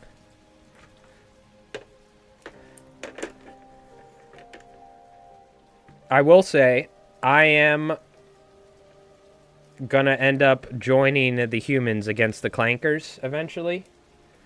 Rev is like, use AI. You could use that. I'm very much so against AI, particularly for anything to do with my battle reports when it comes to editing thumbnails. I refuse to use AI for thumbnails because people's thumbnails all end up looking the same, and like editing with like effects and stuff like that.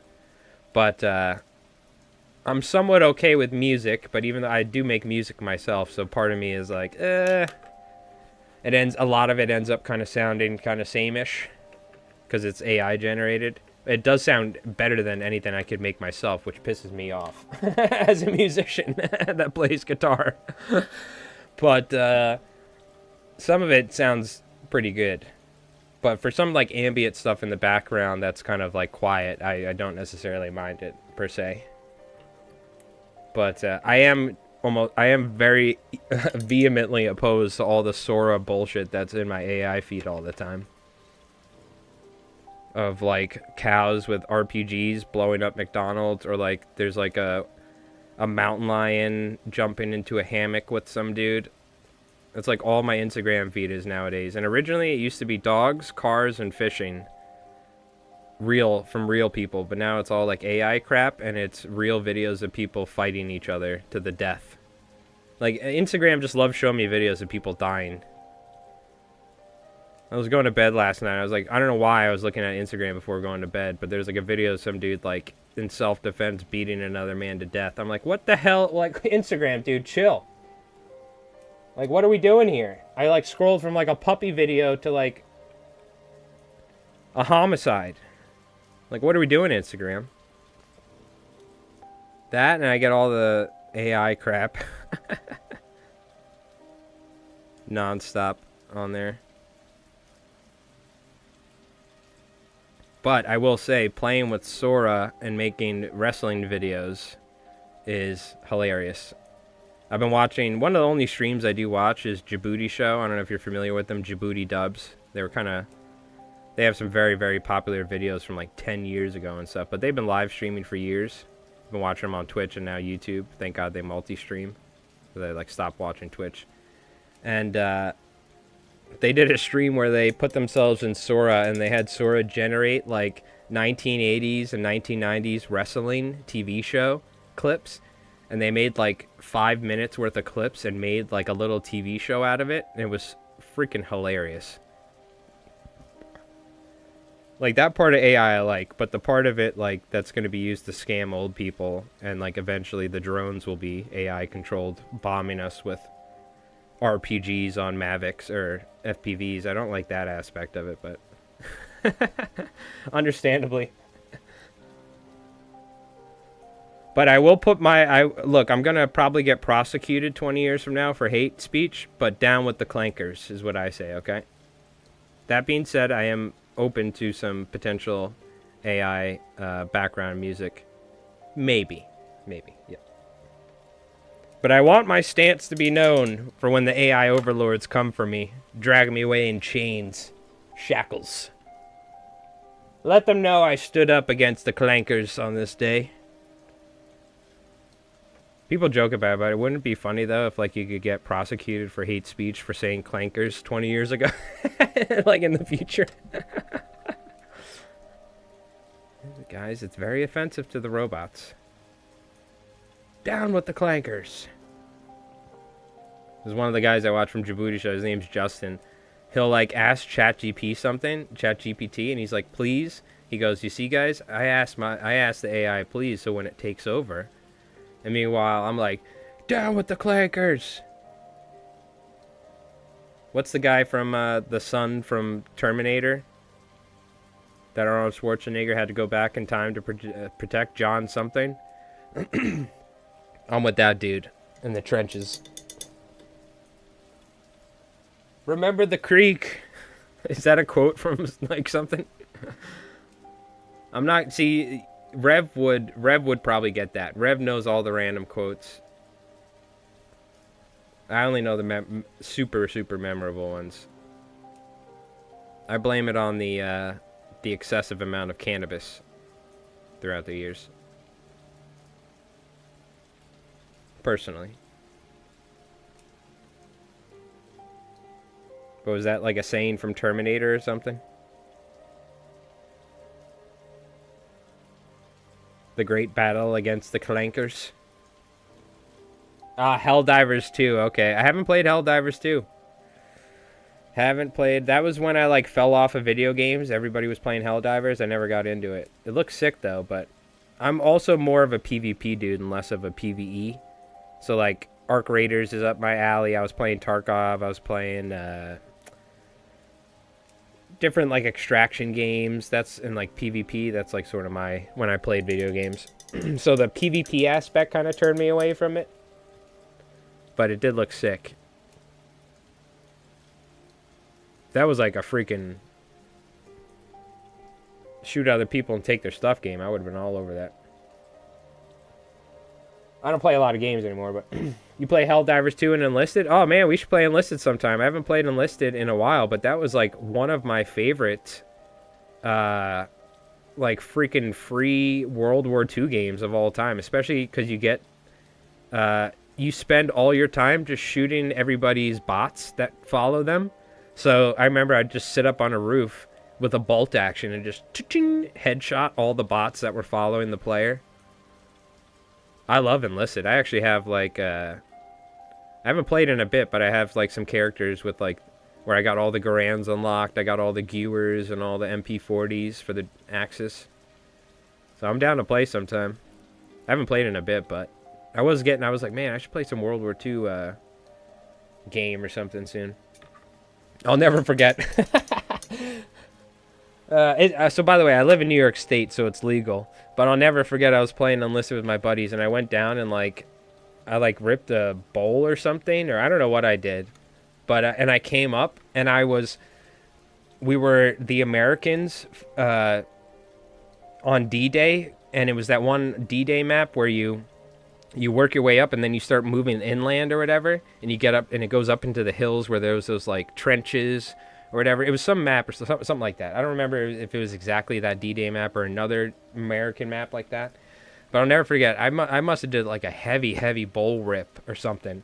And I got my bayonet and I literally I was like running up to the bunkers. You know how one of the objectives is like the big stone bunker? And it's like, it's the one map where it's surrounded by hills on either side. So if you're the Germans, you can get up on the machine guns and shoot down into the valley. But I was like getting up into the bunker and I had my bayonet and I was just stabbing one German after the next. And I started hysterically laughing. I don't know, because it just like hit me at the right moment, that ball hit. And I started hyperventilating and laughing. And I must have killed like, because it just didn't stop. And I must have killed like 30 or 40 of the AI that just kept running out from people spawning or something. But I'll never forget. You can ask my buddy Frosty. I couldn't even breathe. They were asking me what the hell was going on. And I was just like hyperventilating, laughing, standing like right next to this bunker. I'll never forget that though. That was like one of the greatest gaming moments I've had in years recently. I don't know if the weed just hit me right or whatever, but I was like, it was one of the funniest things. I was just bayoneting like Germans, like non-stop for like 3 minutes. It was hilarious. That is a really good game.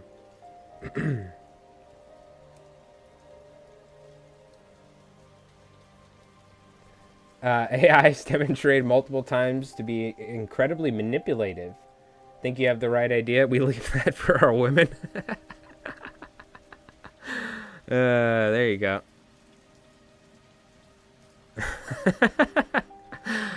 I'm single. I've been single for a bit now, so I've forgotten. But yeah, it sounds about right.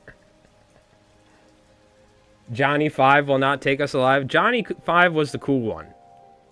I love Johnny 5. I will admit, Johnny 5 will help us against the AI overlords. He would be one of the cool ones that's like, Johnny 5, and he'd be like helping us get us into the underground bunker to set off the nuke to blow up Skynet. I think Johnny 5 would help us. Personally. I don't mind AI, I just don't like how much pollution it produces.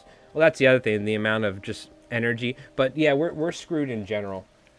I don't think people realize how much garbage we produce every day, how much we're destroying everything. I mean, I have a fly fishing channel, so like what I do for a living is I tie fishing lures for striped bass. So like the health of the fishery and the health of the bay directly relates to whether or not I make money for a living. And like how healthy the fishery is. So we have things like algae blooms from sewage, from Scott's Lawn Care, which is terrible, by the way. Don't use that because when it rains, it just washes straight into the sewers and then it goes into the bays or to the lakes, and you cause algae blooms from excessive nitrogen dumps. But there's so many different things. There's so many environmental things that, I mean, we're just kind of screwed at this point, dude. It's gonna be so hard. And like certain countries, at least that we live in, like if you look at other countries, like, my God, the amount of trash and pollution and waste that ends up in the oceans and stuff like that is just ridiculous. Unfortunately, we're just destroying the planet at a ridiculous rate, but unfortunately. Maybe, though, you never know. They have, like, things in the ocean that can collect trash. They have things that they put in barricades for rivers to collect trash flowing out of rivers. This and that. There's all sorts of things, but yeah, who knows, dude. Biodiversity on this planet is just dwindling every decade. The corn demon got to you? Yeah, exactly. That damn corn demon. He'll get you. He'll get you.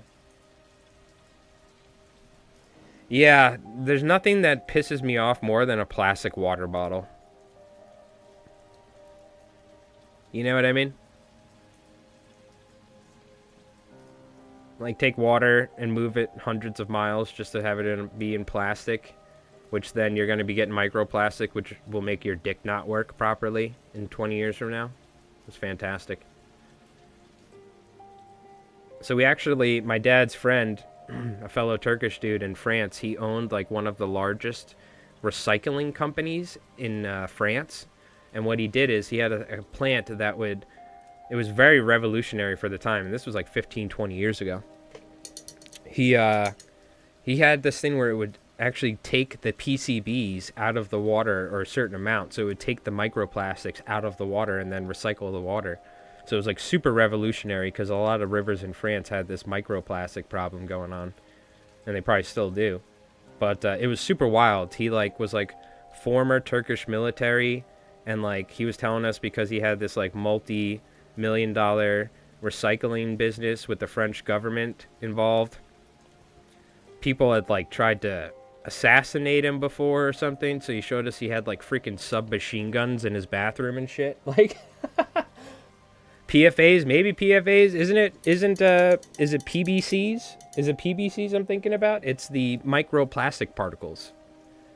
But I don't know, this was many, many years ago. But I'll never forget that. And the table we were eating dinner on was like bulletproof glass. It was really, really wild. He was a cool dude. He had these two, they were like Dojo Argentinos or something, but they were a different breed.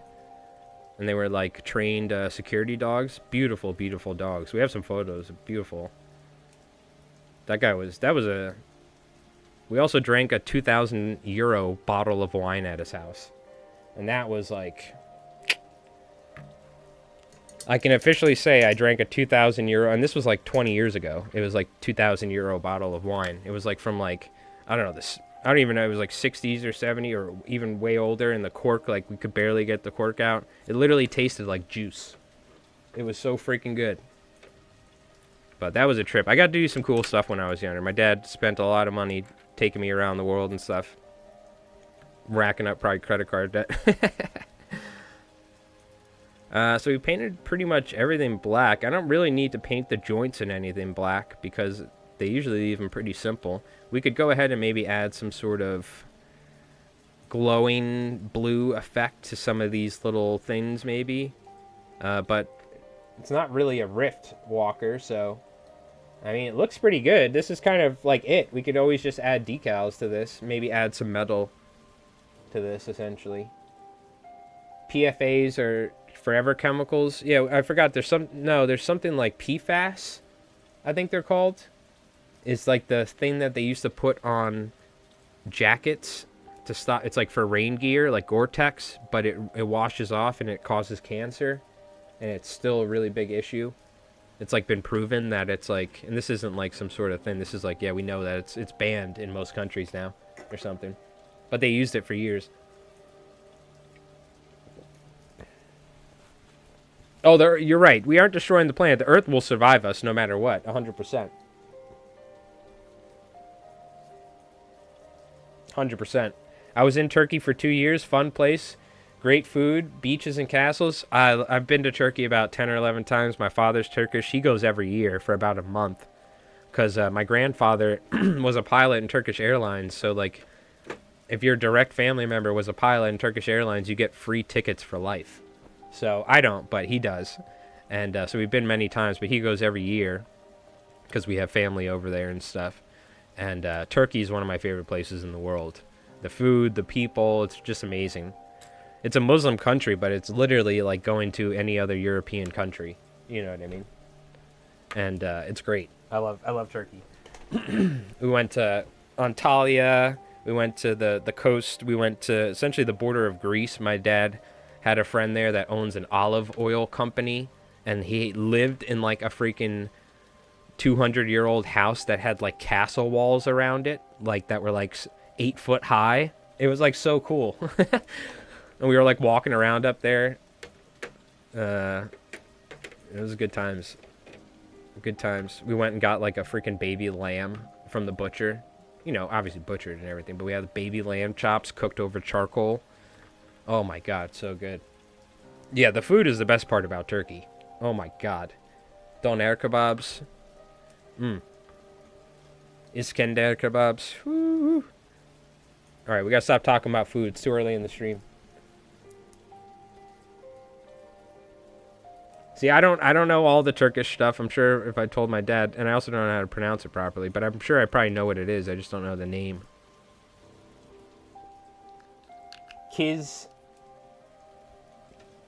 Kelsey?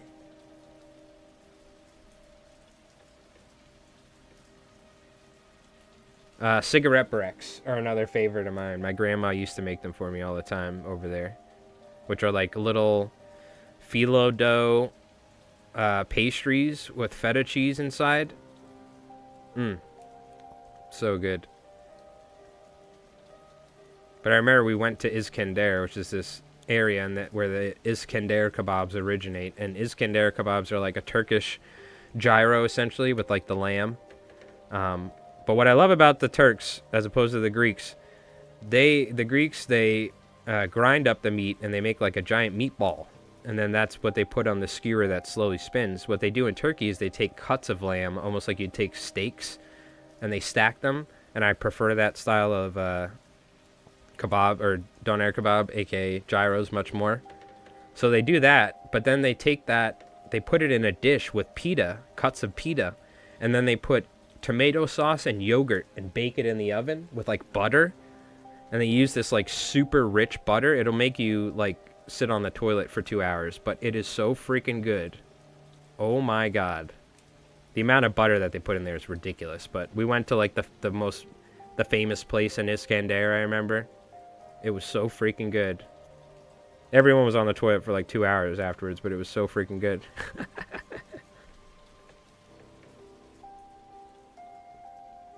Oh, yeah, baklava. Yep, Adana kebabs. Lamb Adana, or chicken Adana. Which those are like just straight up kebabs.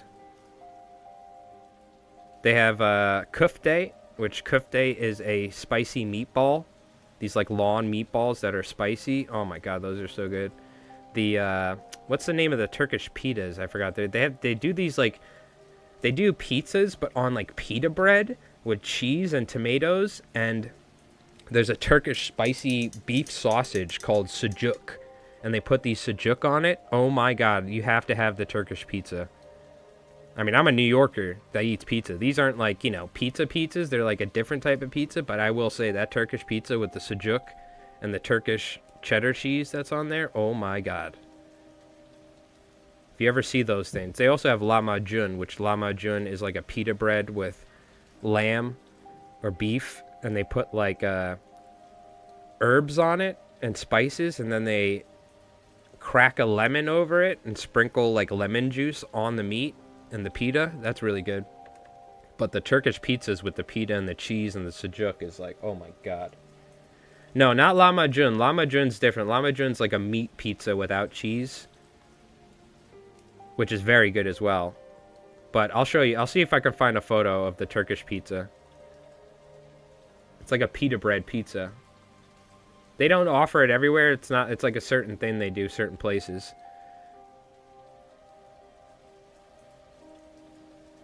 You want to? This is a wild. This was like Turkey definitely has some wild food though.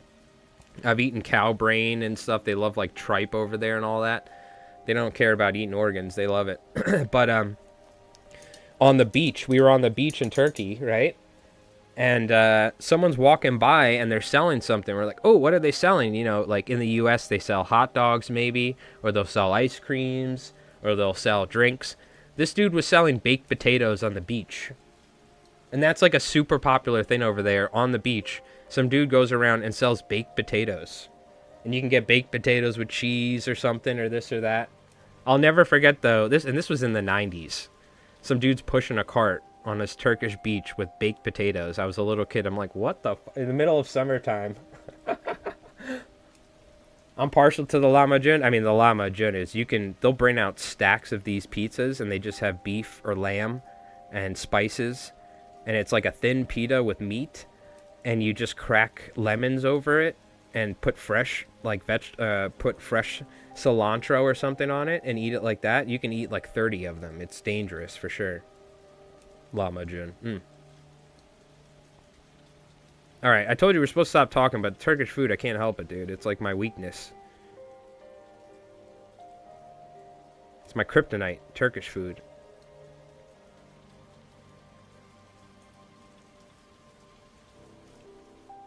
I love it. Stop talking about food. I know, I couldn't help it, dude. That's Tiki the Hut. Everyone, yeah, it's Tiki the Hut's fault. Boo! You should make these hobby talks, you painting while talking about Turkish food. Yeah, exactly. Hell yeah.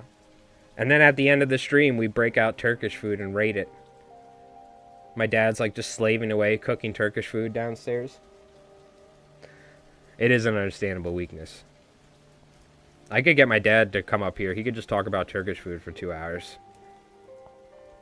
But yes, we're done. No more. Stop talking about it. My mouth was watering. I had to catch myself. Because I don't have Turkish food like that downstairs, so now I'm depressed.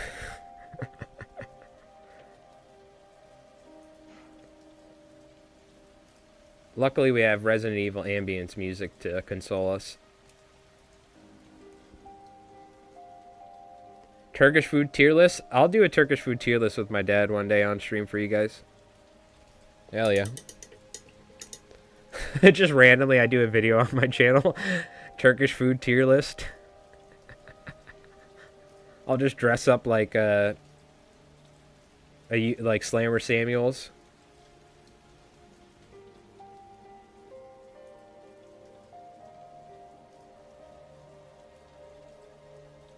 Yeah.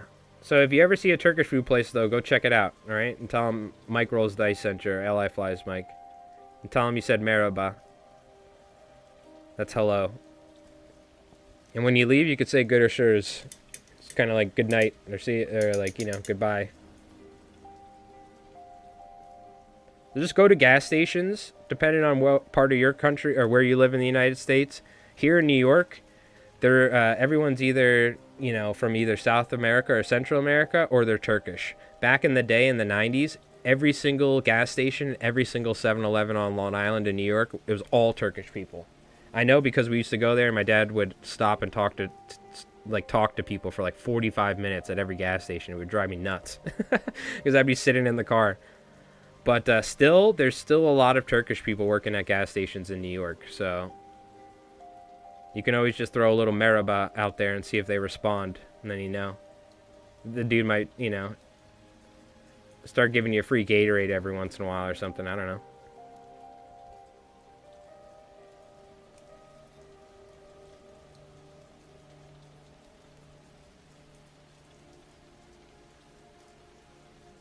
But there was a time where every single 7-Eleven and every single gas station on Long Island was only Turkish people working at it.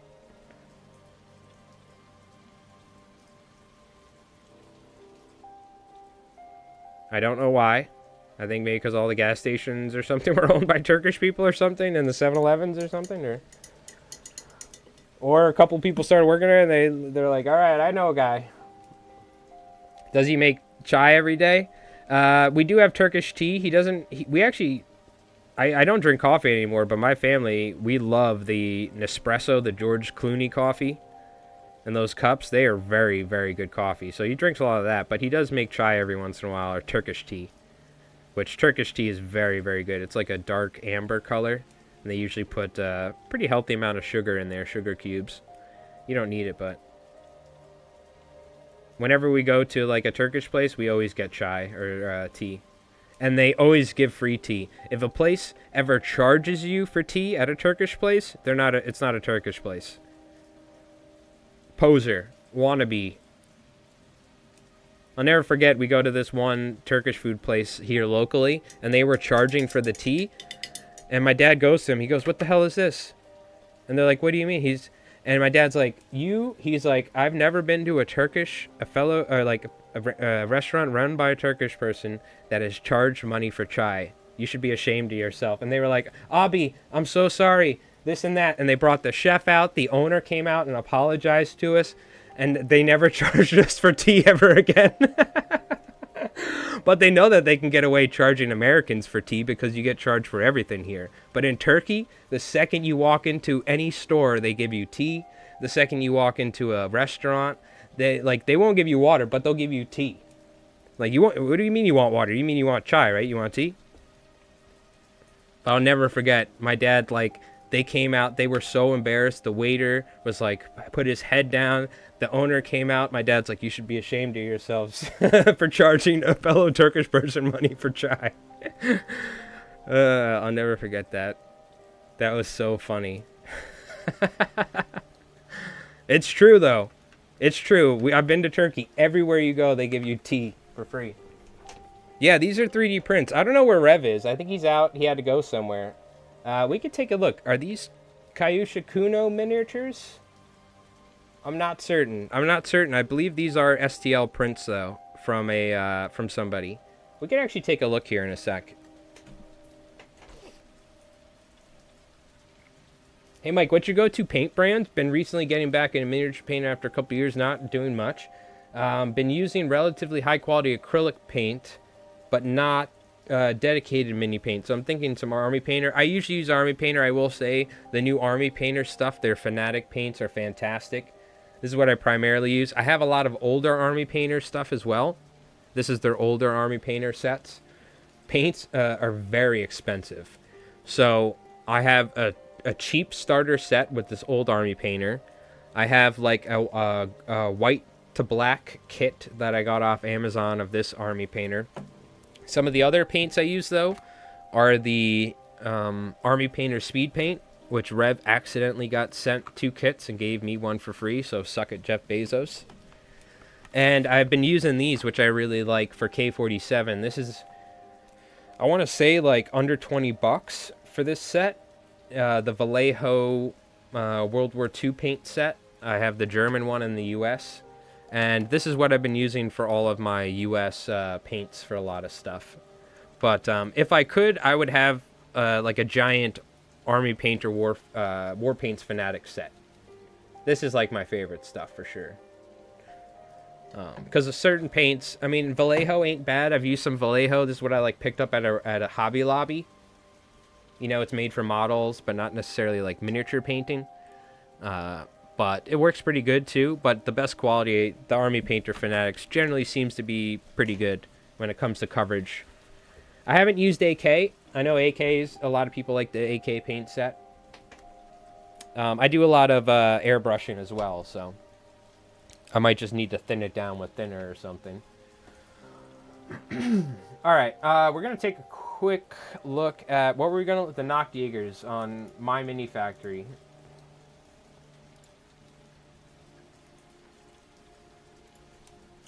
Kaiju Shikuno or something?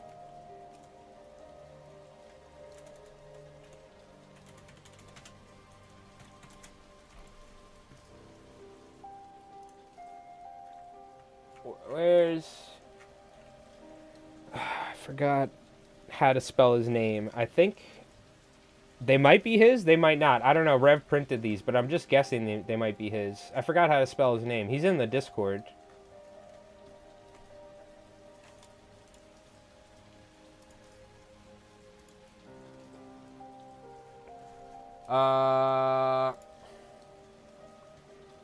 Kaishikuno. I think it might be him.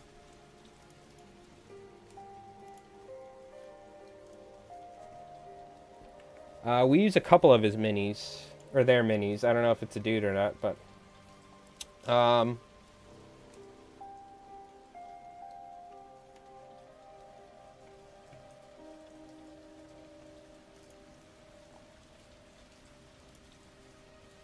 it might be his, it might not, I don't know.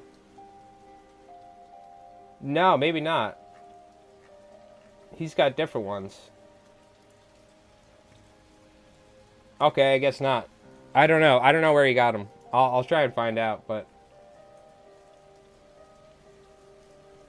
I don't know. Rev, he scours the internet. He scours the Discord. He's got all sorts of different. It could be a copy, or it could be that software he uses for all I know. That being said, you're off for the night. Hey, thank you, Verminous. Appreciate it. Thanks for hanging out. Chai break? Hell yeah. I got the big blue box for Bolt Action K47, the old world. Damn, are they good? Oh, the AK? What is that? AK has a set? There's always time for a chai, even in the summer, in the humidity of southern Turkey. Always time for... Oh, my God. I mean, that's what I'm saying. Like, you would expect you get a glass of water, but they give you a freaking hot, like 1,000-degree glass of Turkish tea.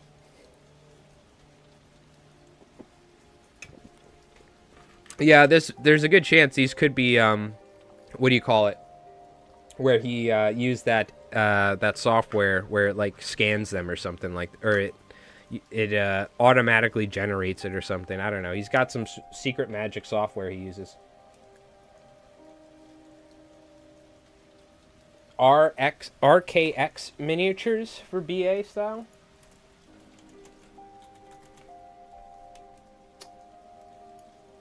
It didn't pop up. Your land mattress from them? Are they on Mini Factory? Yeah, there's some good STL creators out there. For sure. Alright, what do we... So we got the missiles, the rockets painted kind of white. Man, I still need to do another coat, it looks like. I kind of want to do some vibrant color on the tips of the... I don't know if that's realistic or not, but these guys painted their rockets to look cool, is what I'm reasoning it as. So what color should I put on the tips of the rockets? Or should I paint the bases yellow or red and then leave the tips white? Which I probably could have just done that after, huh? So I think we're gonna have the tips be a color because I already painted them white. So, you know what I mean? White is great for rockets, blends in with the smoke and sky. Yeah, again, I'm not thinking rationally either.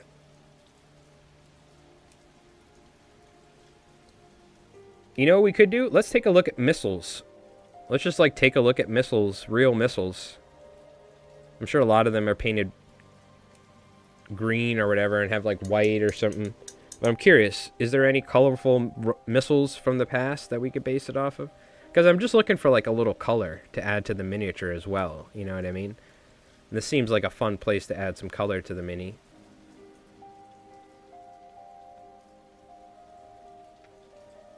Whether or not it's a little cartoonish. Give one a smiley face. Ooh, we could do the classic, like the Mario thing, you know, with like the bombers where they painted that on there. I wish it had a giant missile, like one giant missile on the bottom that we could paint like a face on. Yeah, maybe we'll. That's a fun little thing you could have. One have a face painted on it. That could be fun. Could use American color standard color schemes. So like red, white, and blue, you mean? What if some of the missiles are red, some of them are white, and some of them are blue? So it's like, you know, like a... well, I guess if we had way more missiles, you could do like a little American flag almost.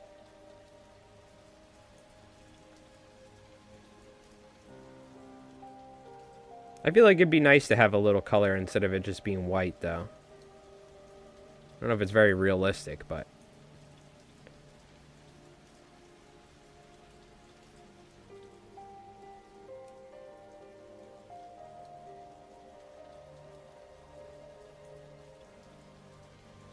Alright, we're going to switch up the music to something a little bit more of a lively here in a sec. I will say, though, I could listen to this Resident Evil save room music for hours. We have been already. Speaking of Tarkov and DayZ, there's a Twitch streamer called Smoke. And he always used this for his live streams when he was like loading a raid or like taking a break. He would have this playing with like screenshots playing in the background. And it just made me fall in love with this song. These songs so much more, these save room music. White is Willie Pete, the best. Yellow tip with red band for X is high explosive incendiary. Ooh, okay. Interesting. Yellow tip with a red band, for example, is high explosive. White is Willie Pete. Yellow is HE, red is incendiary, black is AP, blue is for training. Okay, okay. No, then maybe we go with the let's go with the high explosive incendiary. Let's see if we can... Is this going to put me on a list if I Google this? I am Turkish, or half Turkish, so I'm already on a list, but... hey, Boot Mountain coming in. Round of applause. With the $5 super chat, took my Japanese out for the first time today. Think I can wait to see what changes they get before trying them again. Oh, no. Oh, no. Did you struggle with them?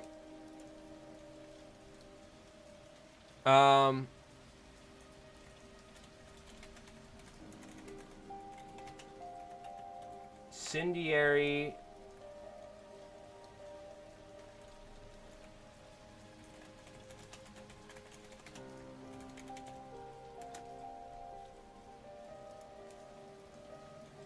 Oh, okay, so you could... This is like the standard for ammunition or something too, as well. I want to see... Oh, I gotta be careful. Is it gonna like show like some dude getting blown up or something?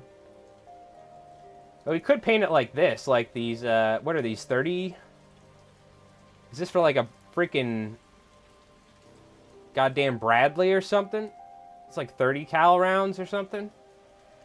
30 mics or something.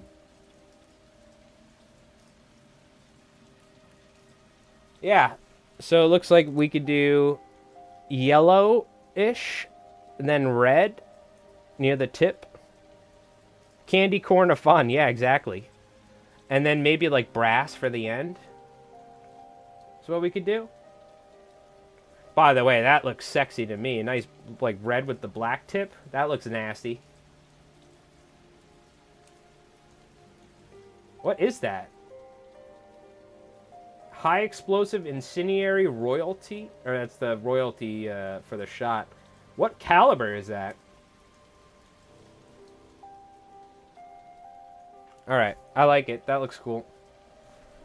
Even though that's not a missile, that's a round, I think we could... That'll look kind of cool. Yeah, candy corn of fun.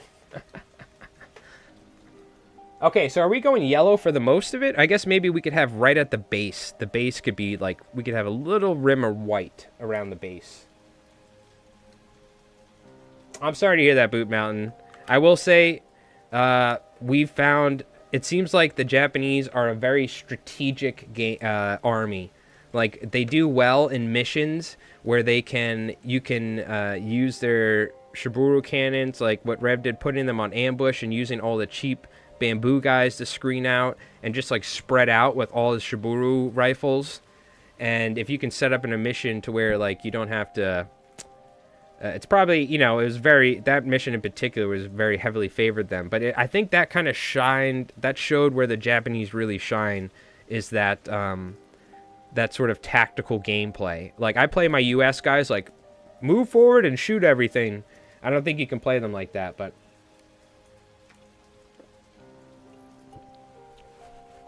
You need more infantry? Yeah. I think it's the sort of thing where you definitely need a good list, and you need to... like, you need versatile units with your outflanking. You need to do the outflanking maneuvers with the ghosts and everything, because you get the free outflanking. You need to do stuff like that to really utilize them properly. Like, I'm an idiot, so the US are great for me, or like the Axis, where it's like pretty simple. I didn't even use jump for a while. I just started using jump. Like, I feel like that's going to add a whole nother level to the US, is the whole jump thing that I'm still getting used to. But I think they're going to be getting their buff. Mordian said it, hopefully, so... I'm excited to see what... I think if the Japanese get a little boost in the right direction, they could easily be one of the better armies in 47. So, I'm curious to see what they do. I think the easiest thing for me would just to be paint forward and not worry about, like... Right? Like, I'm just going to paint like this. I'm not going to worry about not painting the tip. I'll just paint over it.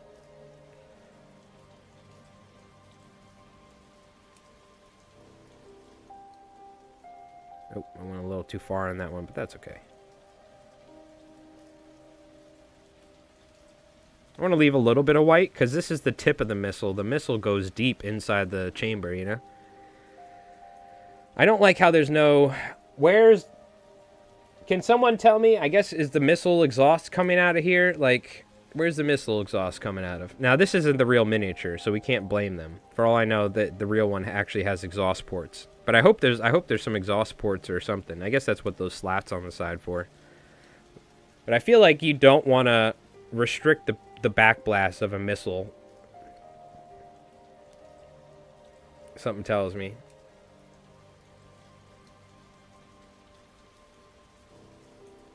I don't know, maybe that's good? I don't know. I don't know what the hell I'm talking about, so. Officer with guts and a Shiburu sniper is a great take as well. Yeah. Somebody pointed out you could use the luck or something. I don't know. With the platoon commanders and the Japanese platoon commander. And you can win the combat. Just do a gut. I think you could do this in general. But you can use luck with your platoon commander. Get charged by 30 assault. Or get charged by 10. Or let's say 6 Shrek Wolf. Whatever it may be. Something simple. Whatever. Let's say 6 Fireflies. The Fireflies... kill the Japanese platoon commander, but he uses his luck, negates the wounds, and if he deals a wound, then he wins the combat.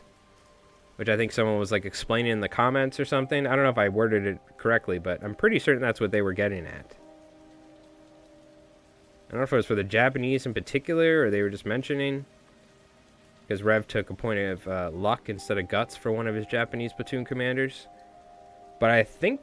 I gotta check the wording, but if that's how it works with winning the combat and taking wounds or not. That's kind of crazy.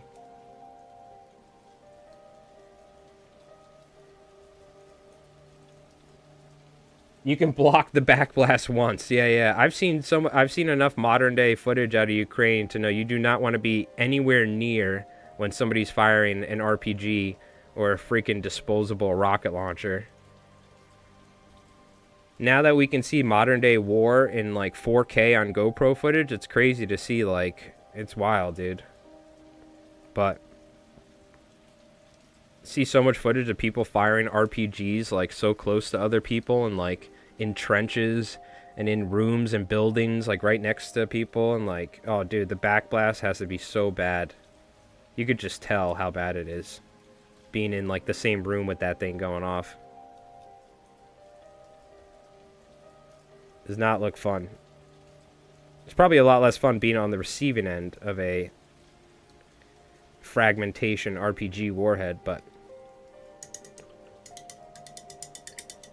definitely agree on the AT guns. Hold on, I missed some stuff. Let me go back up. All I have for K-47 Japan right now is the new starter box, 10 battle frame dudes, and the old light walker. I mean, that's pretty good. That's pretty good. For US and Japanese, I'm still in the must use all my K-47 toys phase, but I suspect the better list will eventually be like half BA units, including downgraded tank cannons.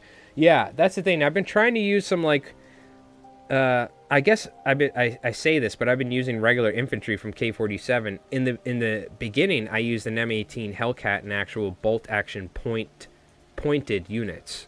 So I'm curious. I think we want to experiment with that more, and I'm curious if you actually like, because you can go in and use bolt action airborne troops as opposed to just generic troops in K-47. I don't know if that's more beneficial point-wise than taking the K-47 troops.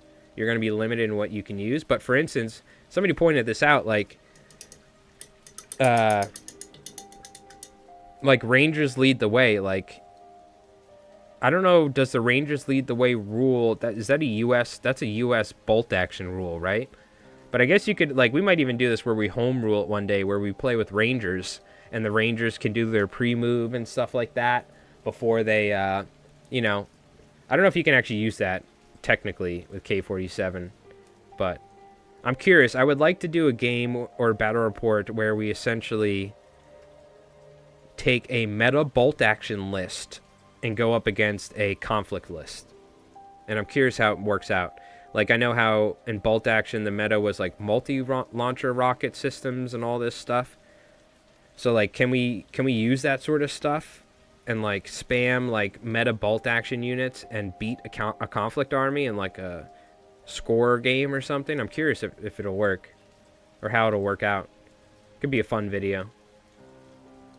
But that's the other thing, is incorporating like legit bolt action units into your K-47 list. I think everybody's in the play with their toys phase too, you know. It's kind of hard not to be like, oh, look at my walkers and all that. Definitely agree on the AT guns though. My lone old Scorpion mech held the flank for most of the game with the light AT guns and MMGs. You know, it's funny though, I will say, and this is how I feel with these AT guns. With like my stall troopins, it's one thing because I have like multiple stall troopins. But when you have a tank with one AT gun in bolt action, it was always like, dude, this is either going to do something for, like, it's either going to take a couple things out in the game, or it's going to do nothing, and I'm going to miss every single turn. And I've had many games where I've missed every single turn with my anti-tank guns. Rev recently, with the British, he was, like, missing every single time with his anti-tank guns. But, so, like, part of me was like, man, I don't know how good they are, but then I've had them pop off with, like, +6 pen and stuff, you know, so I don't know, it's interesting. We house rule that the Piat is the only AT launcher that can be used by troops in a building, since it's a cold launch system, no backblast. I like that.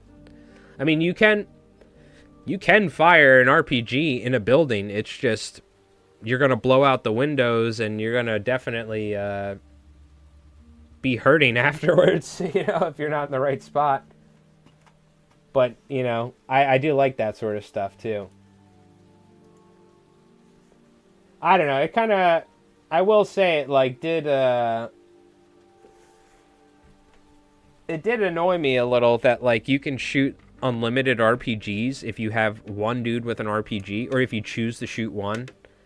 I mean, it does kind of make sense, but what really pissed me off was that Rev had his little British dude smoking a corncob pipe, running around shooting RPGs every turn. But then I remembered they do have satchels that they use in Russia where they keep the RPG heads in, so I'm assuming he's got a satchel with his RPG heads or whatever. But I was like, how the hell is this guy whipping out disposable anti-tank launchers every turn? He has a corncob pipe and a cane. Like, I was just laughing because I was like, you get to fire them every turn? I thought it was like a one and done, you know, like a AT launcher. But if you choose to shoot the one, you can keep shooting it every turn. So I remember Rev did that and I didn't know. I got so pissed. I was like, bullshit! That guy doesn't even have a sack of RPGs. He's just smoking a corncob pipe. Alright. Let's go with... I don't even have a good red, so we're using this flesh tone red, but it works. That was way too much. The answer is, thank you, the Rift. You're right. I know. Whenever in doubt, always the Rift. He's that, or he's sticking him up his ass, something like that. But with compression cannons, it's not just all or nothing. It's completely overkill or nothing for a massive amount of points. A compression cannon. Is that the Shiburu cannon? Like the light Shiburu cannons?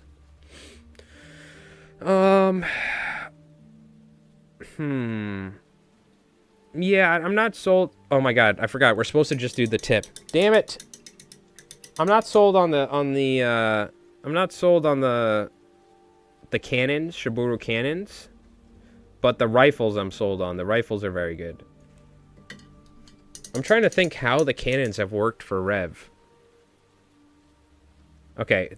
Thank God I freaking remembered, but I'm supposed to just apply it to the tip, so...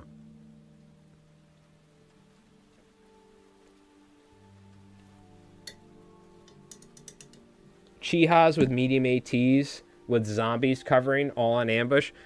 I'm telling you, dude, after Rev went on ambush with all of his battle frame dudes, and I literally couldn't do anything. I think going on ambush with Japanese and their Rift weapons or just their good shooting for your list is a viable thing. Okay, just the tip. Just the tip.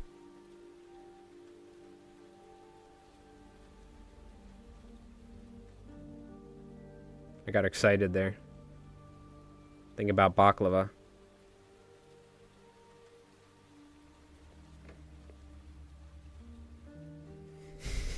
Just the tip.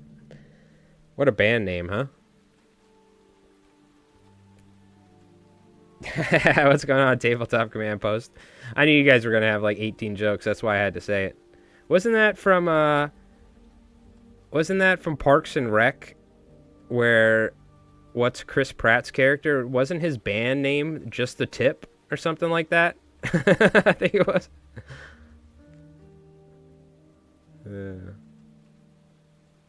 What's going on, Tabletop Command Post? How's it going? I was watching your Sharp Battle report the other day. Well, I was working on my Turnip 28, guys. Looked fun.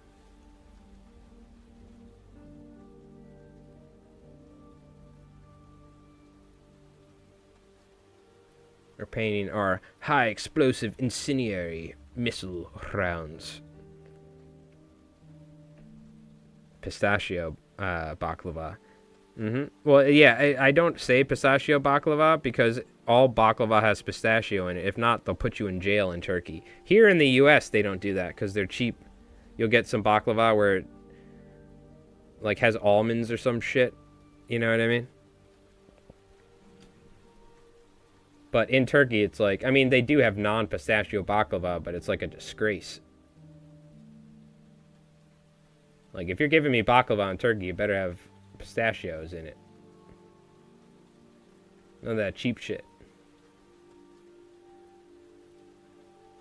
I gotta show you, Tiki, actually. My dad found You can order it. It's this pistachio like cream that they use. I guess you can use it to make like baklava or something. But he brought some from Turkey. It was like a pistachio cream. And you could just eat it with a freaking spoon. Oh my god. It was dangerous. You can order it on Amazon or something. Whew. But it tasted very Turkish. It was right on the money. Alright, no food though, damn it. Tiki the Hut is actually just an AI created by the Turkish government to help boost the tourism for the food industry over there. And for Warlord and the Japanese. No, I'm not falling into this AI crap. Tiki's real in my eyes. I'm not buying the conspiracy theories. Alright. Just the tip. Painting up an Easy 8 platoon? Ooh, very nice. I want to play some bolt action, dude. We're going to film a bolt action battle report here soon. I have another K-47 one that's going to come out Wednesday. That's what I'm going to keep working on tonight and tomorrow. And probably I'll finish it up Monday, I guess. But I do want to record bolt action. I want to play a game of bolt action. So I've been thinking about it recently. And Rev has the new he has the new Soviets. He has the new Japanese. He's been going nuts buying everything. So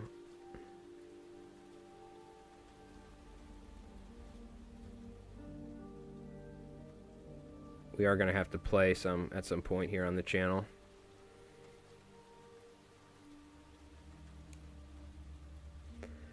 Okay.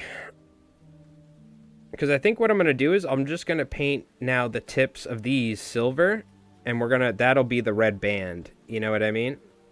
So I didn't have to like paint a thin red band. We're just going to paint the tip. Each time, we're just going even more just the tip. If there's no pistachios, you have to eat it alone in a dark room with shame. Yeah, exactly. It's like charging somebody for tea in Turkey. You know what I mean? The main name was Mouse Rat. Okay, it might have been like a thing where they changed their name to Just the Tip for like one episode, but I specifically remember him talking about Just the Tip for their band name. Yep, Squish. We started off with Brigade Gray, either a little Brigade Gray and Company Gray they're just some light grays, almost white essentially. Sponged with that to start, and then we took yellow and red because I don't have orange, and mixed the kind of orange color, but you can see there's some yellow, some reddish, some orange, and I generally then sponge double the amount of rust on top of the white weathered areas. Because the white weathering, you kind of get some white weathering to like where the paint's rubbed through, but then you also get the rust where the exposed paint has kind of started rusting. But not everywhere has started rusting because some of it's been chipped recently. That's kind of the idea on how we've done our Walker paint schemes. It seemed to work pretty good so far. Thank God we did that. Or we kind of solidified our Walker paint scheme because it's very easy to do. I airbrush the majority of it, and then I can just literally attack it with a sponge haphazardly, and yeah, pretty simple. And then we'll throw some decals because we got some decals from the linebacker kit or from the starter set, so we'll put some decals on there. Like we got a couple random ones on this one, but this is the Kodiak. This one in particular, I didn't put a lot of decals on because it looks pretty bare bone. Especially this one. This one we might put a little more, but I think these ones, they're for some reason on Warlord they don't go crazy on them. Maybe because they're the older versions, but they don't have like a ton of decals like the new linebackers do and stuff on them. So, not that I have to base them off them, but let's be honest, the box art always kind of helps give you a little motivation. At least it does for me. All right.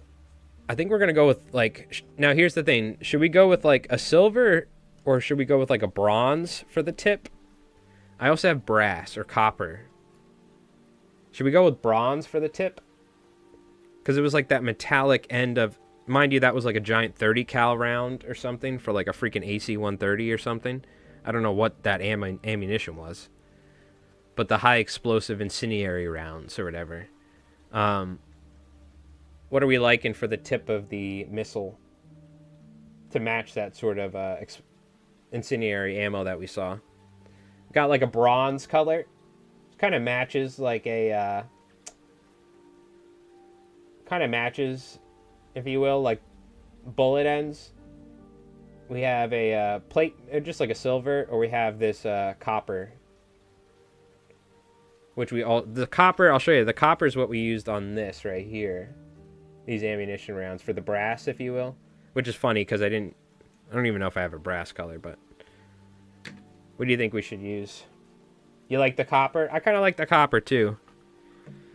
The bronze I think would have looked pretty sick too. Let me shake it up maybe first. You think the silver matches the red and yellow more? Maybe we do a test. I mean, the silver kind of does look good. I was kind of leaning towards the bronze, to be honest with you. You know, we could do a test. Let's do a test. We'll do all three, and we can always wash it off with the brush and repaint it. And what's the harm? It's not going to hurt anything. We'll just do a little drop of each.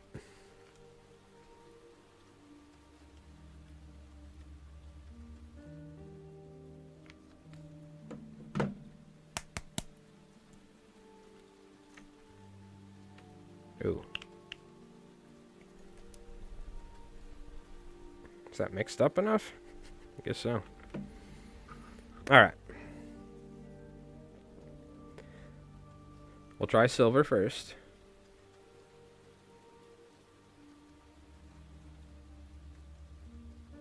Because I can always just paint over it with the other color too if I don't like it, right? Oh wait, the red was a pretty small band, right? Yeah. The red's a pretty small band, so it's gonna be like this. I'm not trying to be perfect either. I'm just trying to get a basic. It's good enough for government work is what I always see it. That's silver.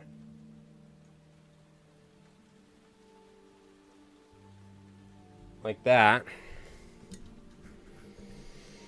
Which once you start breaking out the metallics, well, you know, it's time to change the paint after that. Because it ruins your, water to clean the brush.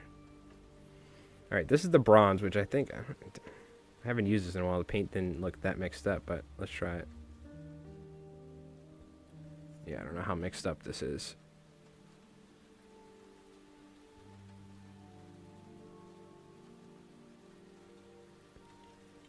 Well, we'll try nonetheless.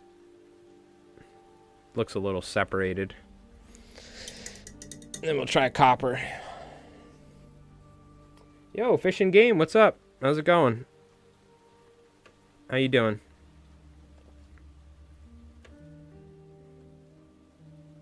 Yeah, I want to play some Resident Evil now after listening to the save music for like 3 hours.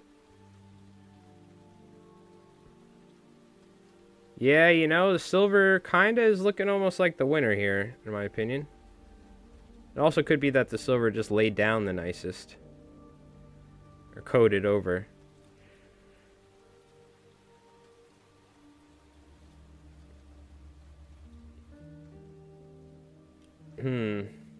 Yeah, silver kind of pops the most. It also could just be the bronze is kind of struggling with the bright red underneath. Makes you hungry for a Jill sandwich.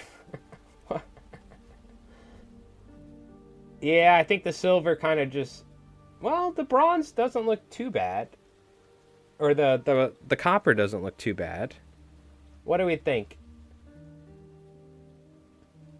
Yeah, I think you're right. I think the silver definitely has the highest contrast, which kind of just... That's what... It kind of pops, which just makes it easy to to see. I think you're right. I think we'll go with silver. As long as it kind of looks metallic, you know? But it definitely has the high... It definitely pops the most.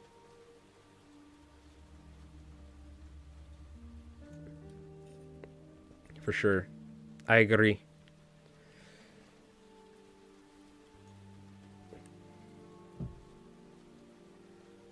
Oh, maybe a little too much paint there.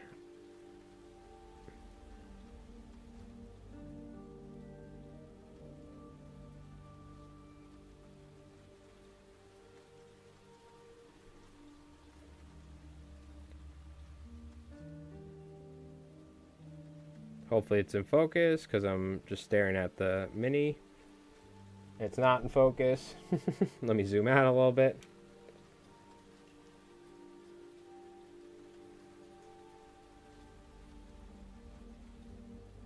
Yeah, so I got to keep working on the battle report. That's what I'm going to do tonight when I get off. Couple game actions into turn 2. So it's like with these battle reports, it always is game 1 or turn 1, turn 2, and like turn 1 and turn 2 that are the longest, right? Because that's just how the game works out. Because model or units start dying, things like that, right? So the turns take less and less. But it's always turn 1 and 2 that are always like, and like the army rosters at the start. I'm like, all right, let me get this done. Let me get this done. And then I start getting to turn 4, and I'm like, oh, dude, I'm almost... Okay, I'm almost done cutting. And now I can start working on doing my basic voice, or doing the voiceover. And then at the end, after getting the music and the voiceovers, I'll do the dumb, cringe voiceovers that everyone loves. I say that because some people are like, God, can you stop doing that? I think the majority of the people don't mind a couple little, like, oorahs every once in a while from my paragons or whatever. But I try not to do it too much. I think sometimes it's easy to go a little overboard and want to do, like, a bunch of freaking voices over and over again. But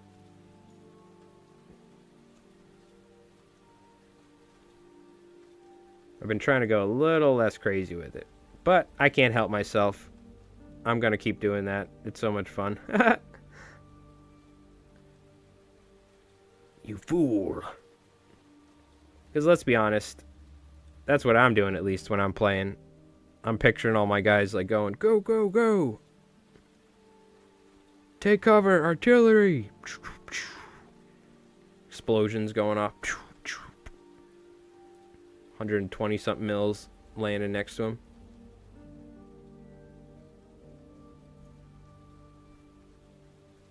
But some people are like, no thank you.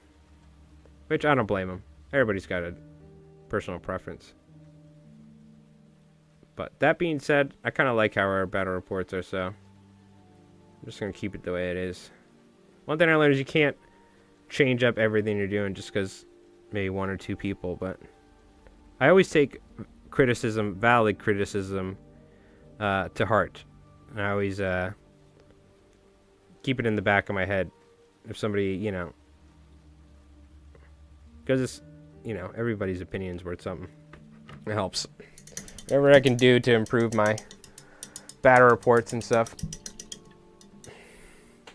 Yeah, I will say it's hard for me to watch a 2-hour game. It really is. Like, I'll watch Mordian's bad reps and stuff and, like, Tabletop Command Post because I like their channels and stuff. And they keep it edited pretty well, you know, too, where it moves.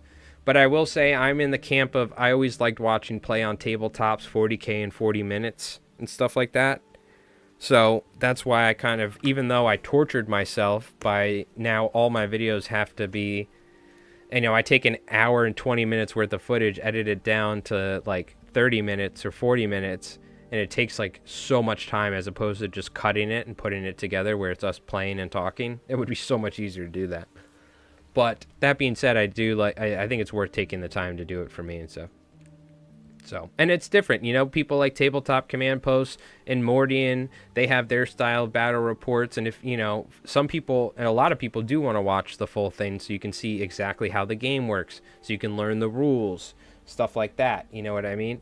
So I think there's a place for both, you know, but there's also some people maybe want to watch a battle report that's not, you know, an hour and something minutes long, and maybe they want to watch something that's more condensed. So that's what we offer. But it is harder for like a newer person to learn how to play the game watching my battle report because I don't talk about everything, for instance. But I always liked like play on tabletop style of, you know, how they do 40K videos, highly edited and like very easy to watch. As opposed to like, which I still love Tabletop Tactics, for instance, over in the UK. They do great 40K content, but their games are like, you know, 5-hour games edited down to like an hour and 40 minutes or 2 hours. You have bat reps running in the background while you work. Very nice. Yeah, I usually watch battle reports like Tabletop Command Post, for instance, while I'm like editing or something, or fly tying or something in the background. Doing some work.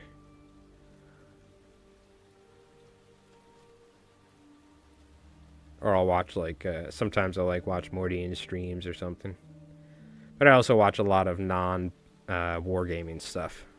Watch a lot of Magic stuff. Nummy the Numnot. I'm big into Magic Limited, so I like drafting on Arena and stuff.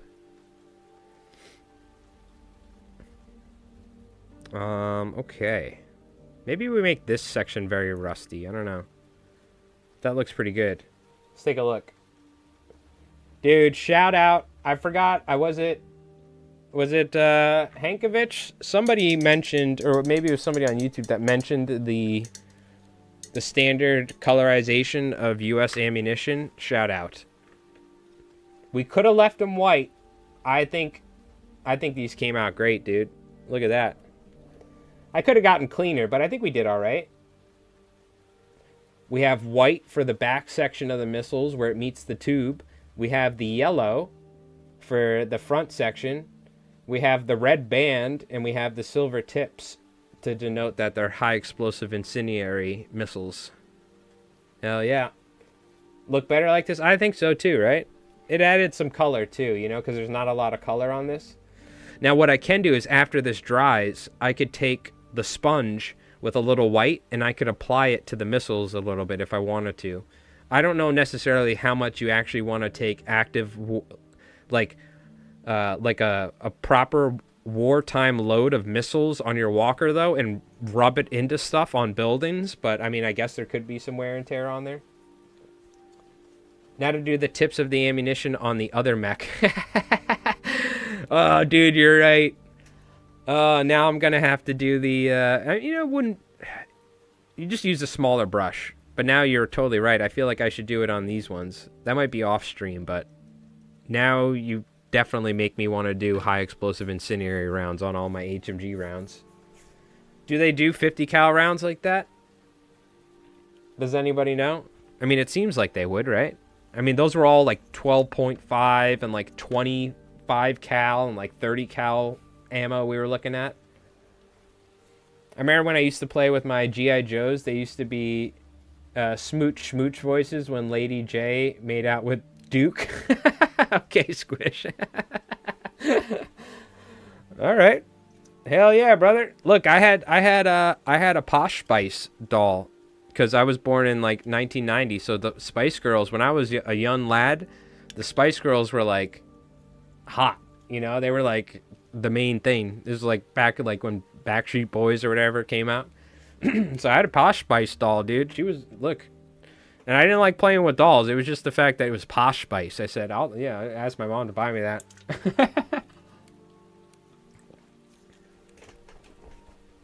I don't think I ever made Posh Spice make out with any G.I. Joes, but now I'm thinking I missed out on some opportunities. I don't think I was playing with those toys the way they're supposed to be. I know Steel Core ammunition has a green tip. It passes the arm's length test. There you go. I've shot some tracer rounds that were, I think, green tipped or something. Isn't there a green tipped 5.56 tracer round? Isn't that right? Isn't that what the 5.56? There's a incendiary tracer. Is that the green tipped ones, or is that different? I remember my buddy was an idiot. Brought it to the range. He's shooting these freaking like incendiary tracer rounds. I think he like potentially caught the woods on fire or something in the back. Somebody was shooting them. But, yeah, it looks sick. All right, we'll put a little silver on this gun here. Kind of random splotchily apply some silver here. I don't want it to be fully silver. I could dry brush it. I'm like a lazy dry brushing right now is what I'm doing. Lazy man's dry brush.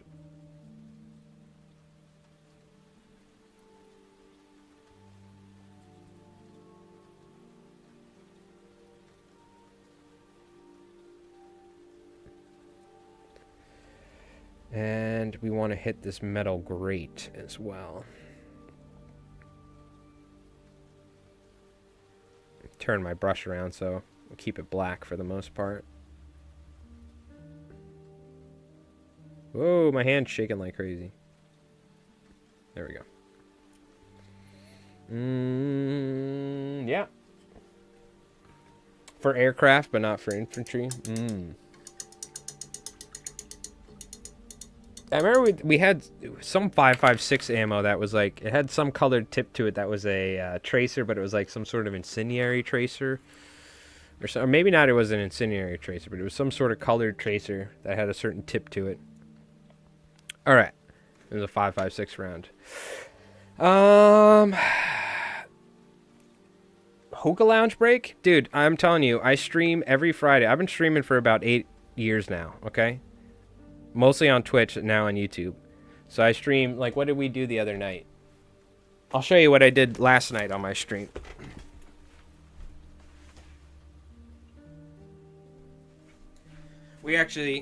I'm lucky enough that I have, people know me enough in the fly tying world that we had the creator of this fly, Henry Cowan, come into my stream.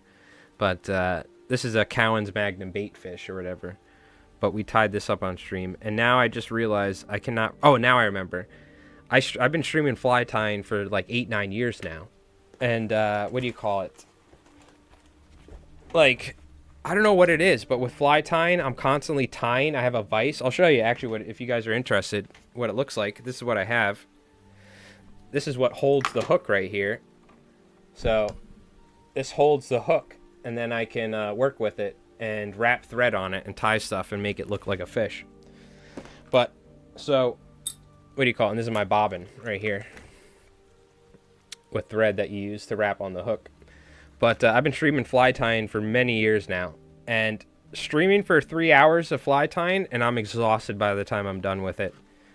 And I mean, I'm talking the whole time, but a lot of times I'm like also talking about specific things I'm doing, and I'm talking about theory of like fly tying and ideas behind it. But I'm also tying, but I don't feel like it's any more physically demanding than painting miniatures because I'm like working with my hands. But when I reach 3 hours of fly tying, I'm exhausted. Like, I'm done with the stream. But I mean, we've just done 3 hours of miniature painting, and it feels like it's been an hour, which is really crazy. I don't know why. I've been streaming for years. I don't know why that is, but maybe it's because I fly tie for a living and I've been doing it for the past 10 years and I've been streaming it for so long. So it's like, but maybe miniature painting, this is what I do for fun, or like this sort of stuff, you know, is like my like hobby, which most people making this would be their hobby, but now this is what I do for a living. So I don't know, maybe that has something to do with it, but it's crazy. I looked over, we've been streaming for 3 hours and it's like nothing. So anyways, I want to apply some decals is probably what we're going to do. We're going to apply some transfer sheets to finish these bad boys up. And then I can always do a little bit more weathering or something. But I think we're looking pretty good. We can always... I don't think I'm going to add anything in there. I can always take black and add it to the grooves. But again, that's something I would do off stream probably. Maybe I'll add a little bit more rust color to this pivot point. But I don't know. It looks pretty good. So we're going to do some decals and transfers, though, because even though this Kodiak doesn't have much, I kind of want to put some transfers on these guys because they look pretty sick. So we're going to do that here. I'm sure, yeah, it's the attention to detail, which you would think, yeah, I guess maybe these are simple, right? I'm not painting like a world-class golden demon thing, so I guess I'm shutting my brain off while I'm painting. I don't know, yeah. Maybe that's what it is. Maybe it's more mentally taxing while I'm fly tying. But it's just so funny. I look over... We've been doing 3 hours like it was nothing. All right, but I'm going to take a quick break. I'm going to go grab a drink, wash my hands, get some paint off, And when I get back, we have some transfers. Let's take a look at the transfers that we got left over. Oh, I know. I gotta buy some stuff off Warlord. They got that deal going on. I should probably freaking get a transfer sheet or something too. But I wouldn't mind getting a little bit more Warlord points. So they got a deal. So I think I want to get that Little Peacock's girlfriend. What's her name? Helga Wunderpump. I want to get her, and I want to get... Maybe I'll look for the other... the old Konflikt bolt-action minis, like the vampires and stuff. We'll see. I kind of want to get Sergeant Rock, too. Sergeant Rock looks badass. So. But we got these bad boys here. So I guess we can figure out what we want to do. Does anybody know what the hell these things are? Is anybody in the military? I don't know what the hell these symbols are. There's a bunch of them, too. Little ones for the fireflies up there. I have no idea what that symbol is. But we do have American flags. We do have kill counts or something. And we do have little names like Battlein Bostonian or the Green Reaper. I think the Green Reaper might be for this guy right here. Maybe we put like Green Reaper right there or something on that front section. Oh my god, it might actually fit perfectly. Oh, it's a little big. Maybe we could put green on top and then Reaper. I don't know. We'll figure it out. But we're going to do some cool transfer stuff. And I want to show you what I use because I don't know if we mentioned it last time, but I have here. I know you can just use water. I will say, I love this stuff. I think it was worth the money. Yeah, drink water and change your socks. Thank you. Yep, exactly. You know, something that really made me laugh. I've never heard this term before. It was something that Mordian said. It was mushroom feet. I don't know why, but when he said that, though, that stuck with me in my head. Like, him saying mushroom feet for, like, having itchy feet or something. But that was, like, one of the funniest things I've heard in a long time. I was, like, dying laughing. I've never heard that before. Mushroom feet. But that was so funny to me for some reason. You just said change your socks, and I thought of that for some reason. I got Micro Set and Micro Soul. So we're going to be using Micro Set to kind of help apply this stuff. And it seems to really help. Especially if you have old 40K decals that are all dried up and don't work right. So it just helps make the process that much easier, in my opinion.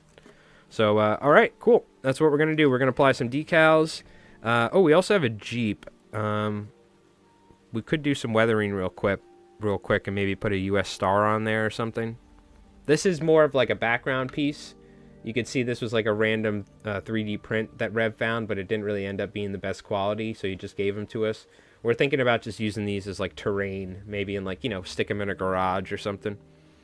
So I don't know if I'm going to decal that, actually. Just the fact, you know, I guess I could paint a grill, but it like doesn't have a grill. You know, it's pretty bare bones. So, I don't know. We'll see.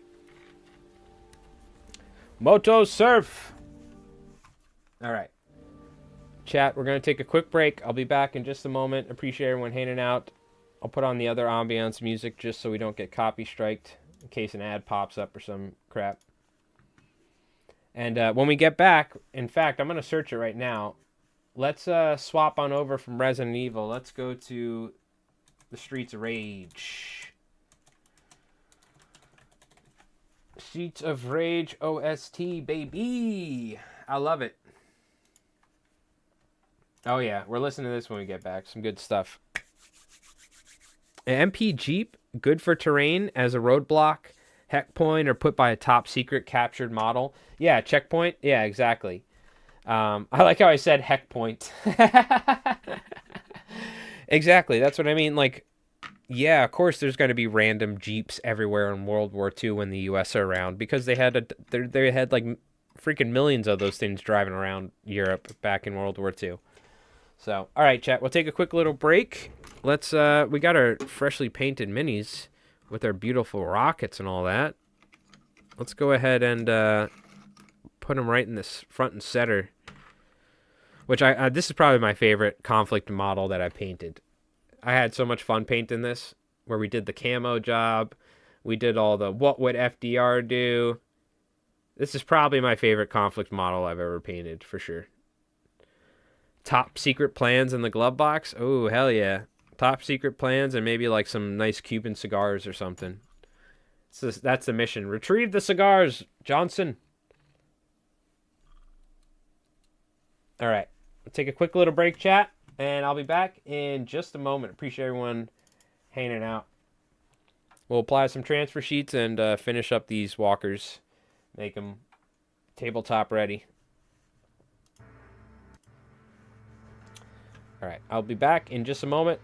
Get some water, chat. Stretch your legs. We'll be back in just a second.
All right, we're back. Thank you for being patient, chat.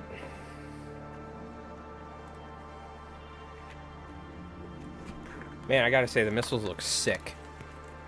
Shout out for the missile recommendation. I knew adding a little color would be the right thing, but just makes it look cool. It's cool. And that's what matters. All right. Real quick, I was also looking at the linebacker on the camera. I want to add a little bit of white to the Tesla turret, and then we're going to do the decals. Thank God for hobby streams, otherwise this linebacker would still look like crap. It would still just be airbrushed. Also, get that crap out of here and give me the good stuff. Yuzo Koshiro, ladies and gentlemen. What a classic.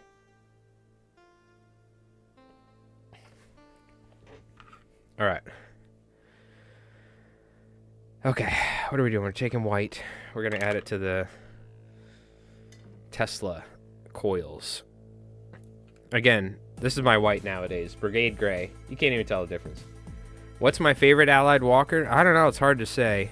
I think the linebacker is a little pricey, even though it has a Tesla turret, and I love me a Tesla turret. So other than the linebacker, I've only used a handful of them, right? I've used the Jackal and the Kodiak just recently, so I haven't used these yet. So I'm going to use all of them, and I'll get back to you. But I have a feeling I kind of like this sucker right here, the Kodiak, because I'm a sucker for HMG shots. This has 12 HMG shots. This has 24 HMG shots.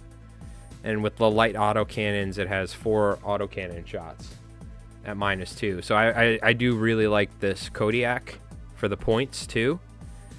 Everyone was talking about this one because it does work in melee.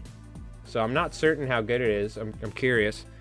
And I really liked rocket launchers. I know that multi-launchers and bolt action were crazy, but the rockets don't work the same in Conflict.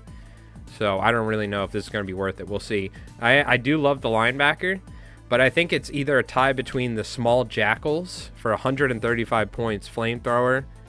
I do wish they had an HMG, not an MMG, but the jump capability is sick. So the Jackal with the Fireflies is really nice. And I haven't jumped this in yet, so next time I use this, it's going to be in relation. I'm going to jump it, but I don't know. It's probably either a Jackal, linebacker, or the Kodiak. But again, I haven't used these ones either, but just from looking at the stats, I guess.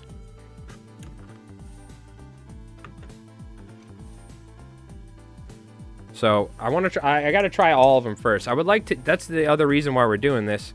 I can't afford to buy all the Warlord models, so we're printing a bunch. I want to try all the units, and I wouldn't mind kind of seeing how all the units play out. Maybe make a video on my favorite units for each army. We can have Rev do a thing for his favorite, army, or favorite units for the list, or for each army. Mordian does a bunch of videos explaining different units, so he kind of fills that gap. But I wouldn't mind doing some explaining my overall favorite units for each. But we haven't played with them enough. It's crazy. We've done quite a lot of battle reports, but there's still a ton of units that we haven't played with. So we're trying to expand our armies so we can try a bunch of units out. Also to show folks what different units look like in combat. Because it's one thing to look at what a linebacker does on paper, and then when you actually have it on the table, at times. Because it is quite expensive, a linebacker. So you need to use it properly for sure. It's kind of a feel bad if it just gets blown up. Like I had a game where Rev just went in and killed it on turn 1 with the Ursus infantry, and I was like, well, alright, I think I'm pretty much lose now at this point. I think you solidified that. I think I'm gonna lose now, because that was really devastating. So you gotta make sure you use it right too. So I don't mind these walkers are like 200 something points. I think they're a good in between, and they have enough firepower and melee to where it's worth it.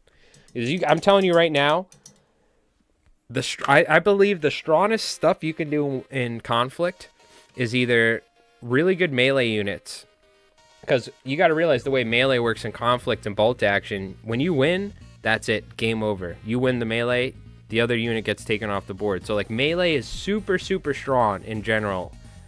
It's like one of the strongest things, because you can spend the whole game trying to kill a unit with shooting, and you can charge a unit once with melee and you can take it off the board. So melee is like crazy in Konflikt. So charging with walkers or charging a walker is wild. Never charge a walker ever unless you're using Ursus infantry or maybe Schreckwolfen. Do not charge walkers at all, because every time one of us has charged a walker, the walker has killed the unit that's been charging it, like every single time.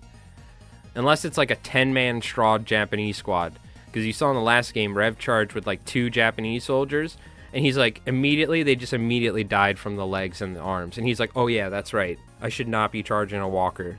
Because they're a melee unit, you would think. But walkers are really strong.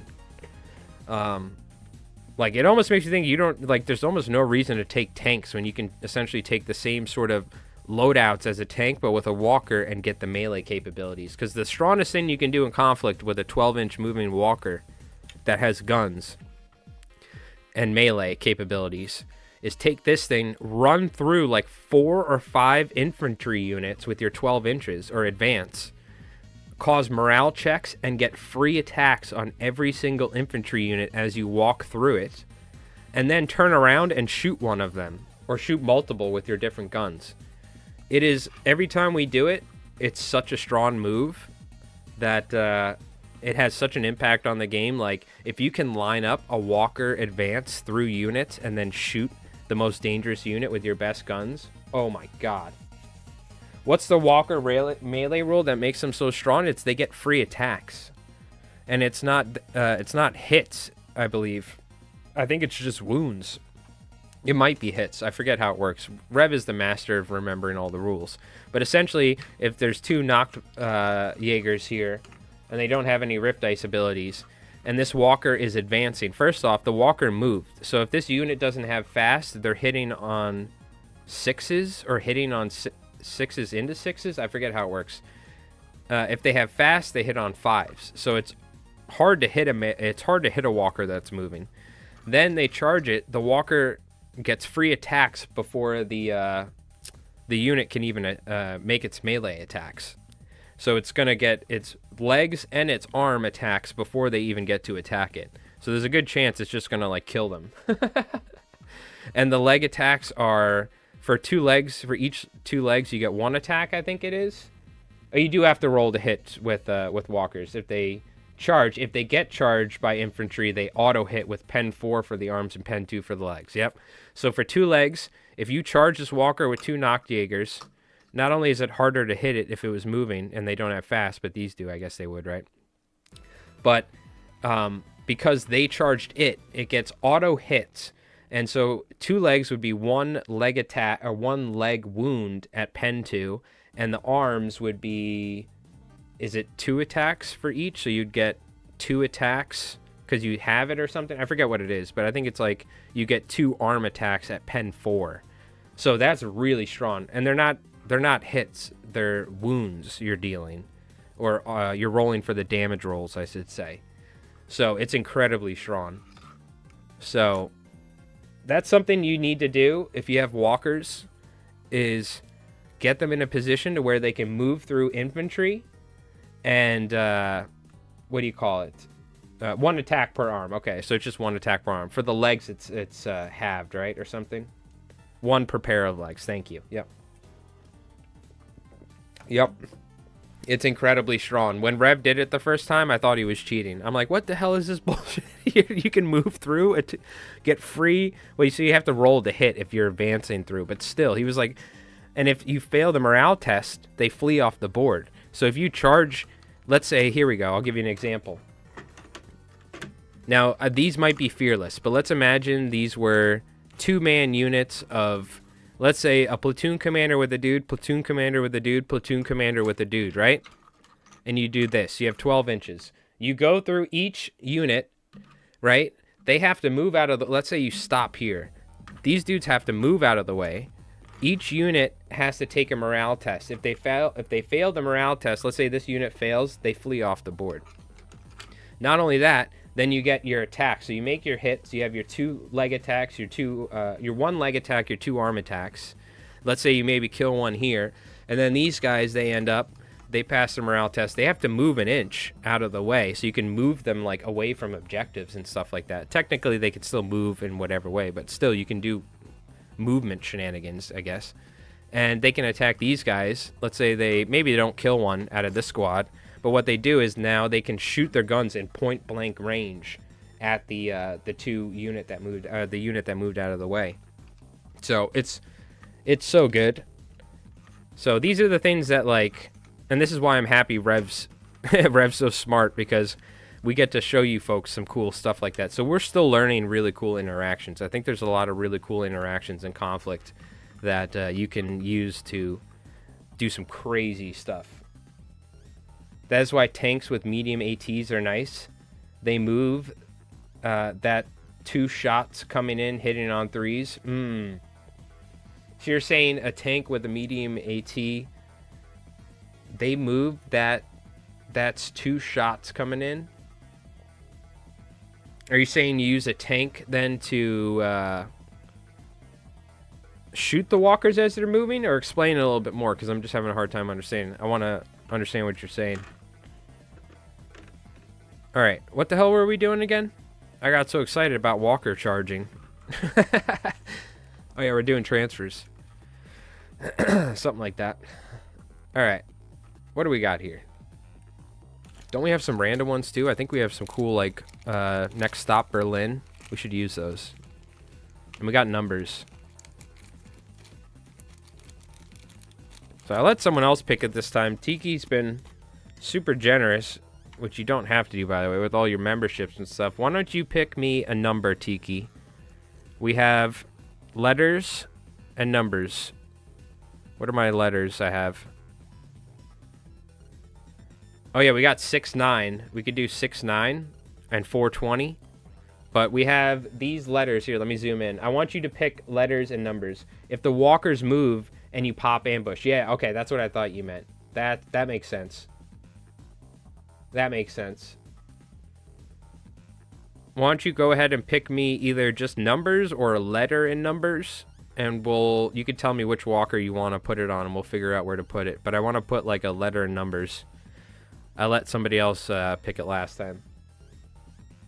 You'll pass the tabletop command post if he's here? Alright, tabletop command post. What do you think we should do?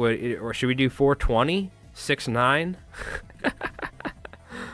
I mean, there's so many different things, right? There's A, B, C, and X and Z. We don't have a Y. And we don't have certain numbers you can see here. If tabletop command post is still here, we'll give him a little time. In the meantime, we'll prep some other ones. I do have the next stop Berlin, so we'll use that. And I think maybe some American flags, like these weathered American flags, look pretty good. But I don't know where to put it. So that's the question. Maybe on the shoulders here we can... Those are a little big. I also have these lawn ones. Go ahead and just pick a letter and either 1 or 2 numbers. I have 1, 2, 3, 4. Oh, it's upside down. I have 0, 1, 2, 3, 4, 8, 9, and 6. You pick either some letters and numbers or just numbers. Give me like an X 69 or like a B 32 or something. What do you want on there? Tabletop command post like, damn it. I was supposed to just be lurking. 48? Alright, we'll throw a 48 on there. Which one do you want? The missile boy or the melee? What is it, Grizzly? I think it's a Grizzly. Yeah, that's the Kodiak. And the Bruin. You want the Bruin or the Grizzly? We'll do a 48. You want a letter or just a 48? I think 48 sounds good. Oh, look, the 4 and the 8 are right next to each other. It was meant to be. I am gonna put 6, 9 on the other one. Because I have a 6 and a 9 cut out, so it's like, I have to. We can't do 420 now, but that's probably for the best. Because I think if I can't get away with 6, 9 and 420. But maybe we could do like a letter and 6, 9 on the other one. You know, just for a little bit of lore, you know, because they are soldiers, right? I bet you they sound like mechanics, and I used to be a mechanic, so. All right. I have a friend who's a Marine. Not active duty, obviously, but I've learned to say that they're always Marines. You never say a former Marine, so. And he's a mechanic as well, so something tells me it's probably similar shop talk. All right. We're gonna go with the 4-8. So I could very feasibly see someone painting 69 on their walker. You know what I mean? And like a little like FU to like Colonel von Liechtenstein or something. My linebacker is number 69. He got the Widowmaker tag. Oh, there you go. Hell yeah. Is there you got the hashtag, or are you just saying number 69? I think I'm going to do X. Maybe X69 or something. I don't know. I think X always just works in general. Or maybe 69X or something. We'll do a dash. But the question is, who's getting the 48? Are we going Bruin? Either that tabletop command post or Tiki, or one of you guys can decide. I think maybe the missile launcher gets the... Oh, who's more likely to have 69 painted on their walker out of these two? That's the question. Who's the naughtier out of all? All right, we're gonna take our micro set here. I still don't know which one's going on which, but I do have Next Stop Berlin. So let's put Next Stop Berlin. I kind of like it on the Bruin. Maybe right here. Also, we got to figure out where we are putting our numbers on each one. Maybe right here on. That'll work. On those little panels. You could also do it up top, but I think I don't know if I want that up there. The one on the right is 6'9", since he has his hands free. Oh yeah, he could do the what is it? The suck it thing in WWE, where the guy would do the woo like that. You know what I'm talking about? Who the hell was that?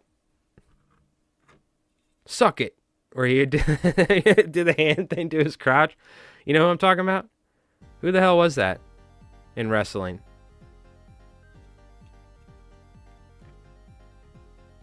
I'm remembering that correctly. That was a wrestling thing, right?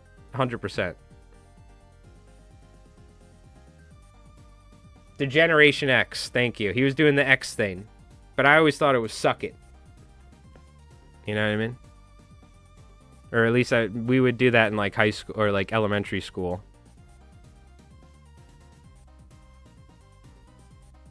The Generation X. Damn, I don't even remember that, dude. I just remember the thing. He recently got arrested for check fraud. That's sad.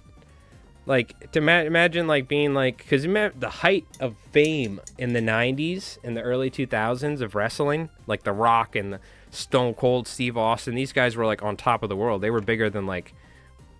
I feel like regular sports. Like, everybody watched wrestling back then. Even me, you know, it was, like, crazy how everyone watched it.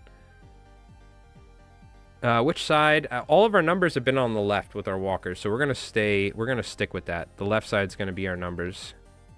So 4-8's gonna go on the Bruin on the left. 6-9's gonna be on the Suck It guy, Generation X walker. I don't know if the Suck It thing's from that, but I just feel like we used to say that when we would do it. For some reason, maybe we adapted that as kids.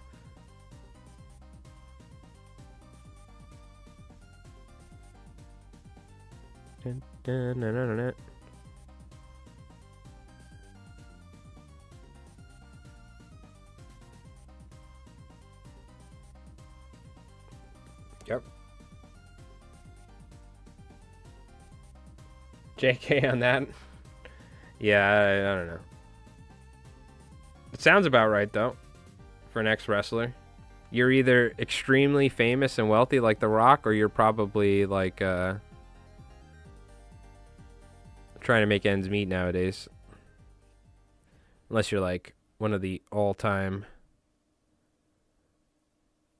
legends that probably sold enough merch and all that back then.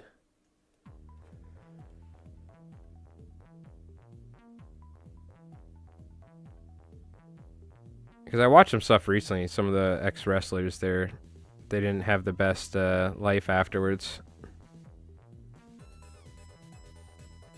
Oh, you know, I'm not even going to touch it, dude. I don't think I can get it any better than that. Don't think I can get it any better than that. I'm just going to leave it. I could have it spaced out a little bit more, but damn, it looks so clean right now. So nobody breathe. Nobody breathe. Okay, next stop Berlin is going right here. 6-9 is going on the other one, though. On this one.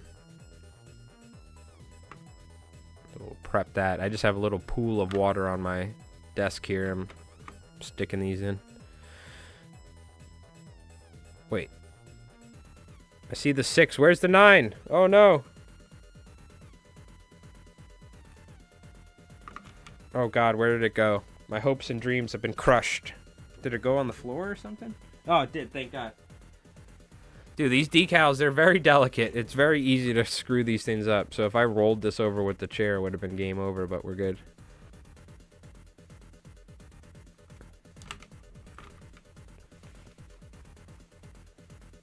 A lot are doing podcast circuits. Look, even I know with my... I hate saying OCD because real OCD probably actually really does suck. But even with my being anal about these transfer sheets, I think that's fine. And now that I'm looking at it in my mind, I'm like, well, I could space it out a little bit. Nope. Don't even... That's like the devil getting in my head. He's trying to corrupt me. Well, you could just adjust it a little bit. Do you ever think about that? Like, no! Beelzebub, get out of here. Be gone.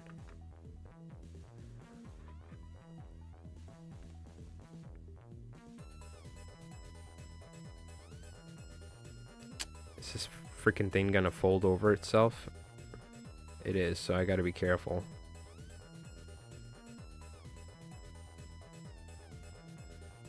How the hell am I gonna do this?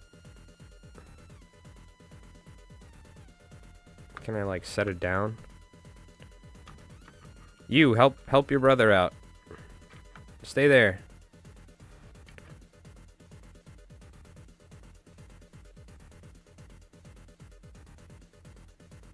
Don't go nowhere.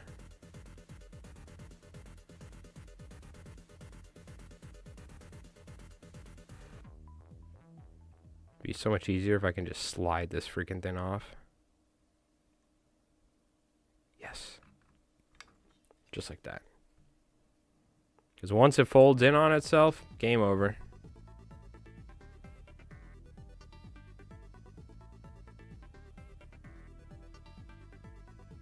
Which I think it... Did it fold in on itself on the bottom? It may have. Whatever. That's good enough for government work. I tried putting on one of those big stars decals on my Coyote and it broke. Really? I haven't had an issue with these breaking. I've had that happen with Warhammer, like old Warhammer ones before. So unless it's like an old transfer sheet, maybe. I've had issues with the larger, from the newer starter set, these larger Warlord ones, like obviously folding in on themselves, but that's with any transfer sheet. So like it's tricky with the large ones. But I haven't had an issue with like all the stars. Now I don't have any big ones, but I've done the big stars on my bolt action transfer sheets for my Sherman, and it worked pretty well. I just slid it off right onto the tank from the sheet. I usually cut it and then I'll slide it off, but I haven't had it rip. So that's pretty interesting. Was it an older kit or something, or like an older transfer maybe?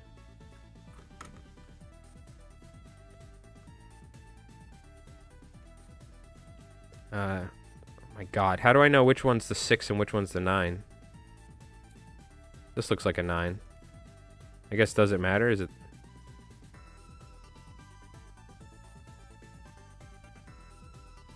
But that's unfortunate.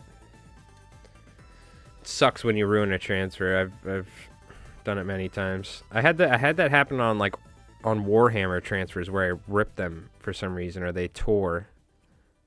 But I mean, these have seemed pretty good. I haven't tore one yet. That could be it. I mean, even 3 years, that's not that long for a transfer. But I don't know. I've had mixed results. These transfers with the new starter kits have been great.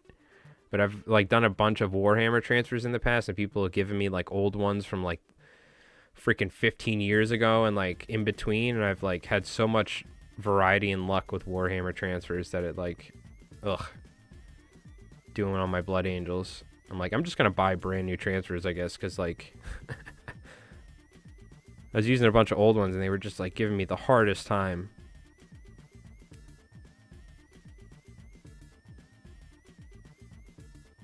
Doesn't the 6.9 just look so right on there? Oh my God. This is going to be one of those angles where it's kind of hard to... I got to do a reach around here on the 6.9.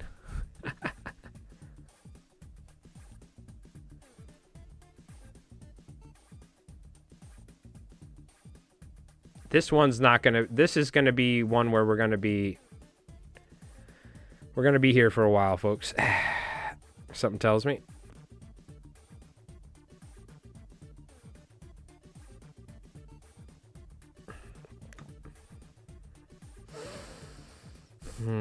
It's close.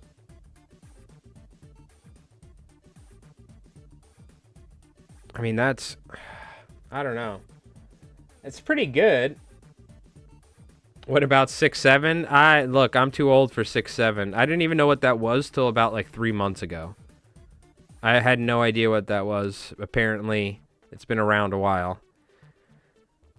And the kids do some arm move or something. I'm not around kids at all, so I had no idea about that until it got so popular that even people our age were saying it or talking about it on streams. But yeah, I'm more of a 6.9 as opposed to a 6.7 dude myself.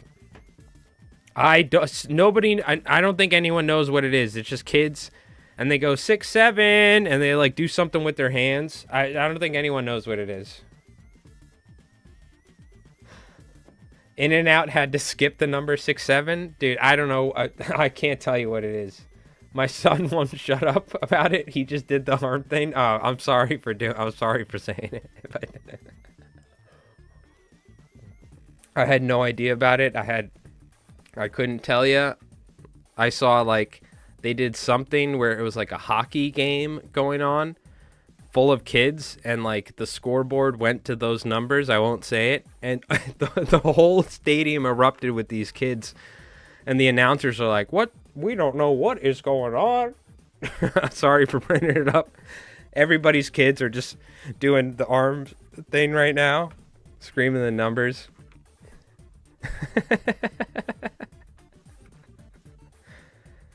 I can tell you. I don't have kids, so it's hilarious to me, but I can see your kids doing that over and over again. Just the enigma. What does it mean? Who knows?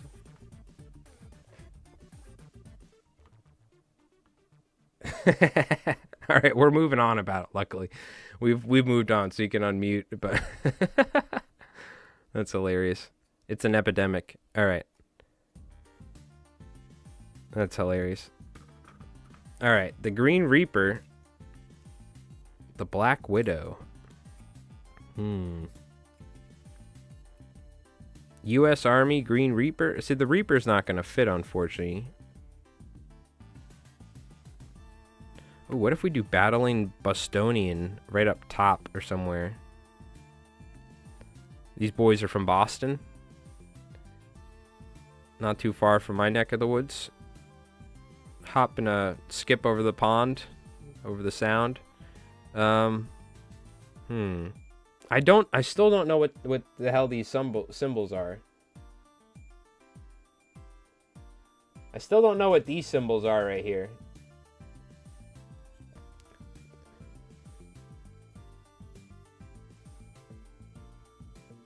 Used to stare into the circle. That thing you do with your index thumb. I've never heard of that before. It's like a meme thing. I guess even it's just like a meme thing, yeah. All right, so this symbol here. Oh, we could do like maybe. Maybe we do these symbols on the shoulders. I just don't know what they mean though. Park the car in the harbor yard. Oh wait, let me try a Boston accent. Oh fuck. It's been a while since I've tried a Boston accent. But I know a lot of folks from Massachusetts. I have a lot of folks that watch me from Mass heads. I'm just gonna default to a Brooklyn accent because I'm from New York, but I'm trying to think of what a Boston accent. The harbor. You gotta like the Boston, the Boston Harbor. You gotta. It's kind of hard to do. It's been a while, but.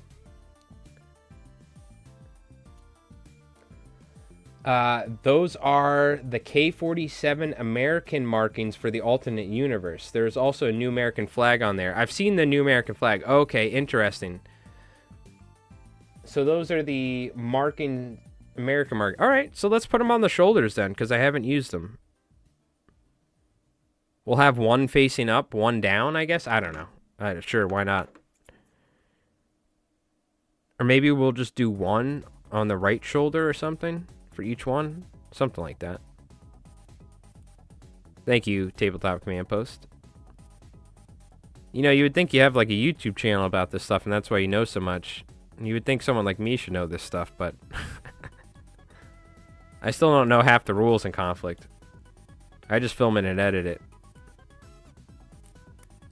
All right. Do we do like a blue one on one shoulder and a white one on the other or something?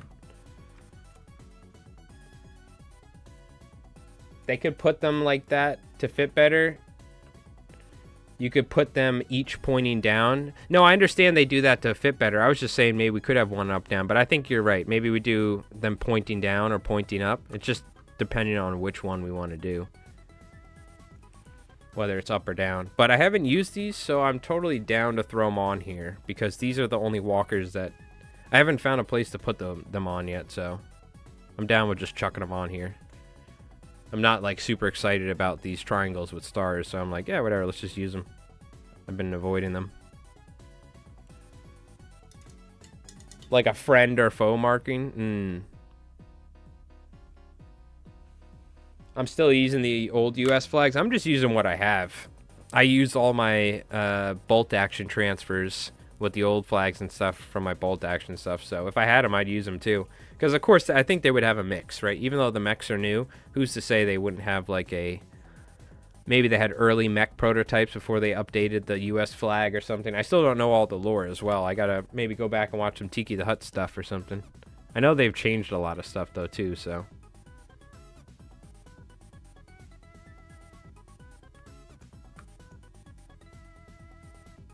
Let me go ahead and get some micro set.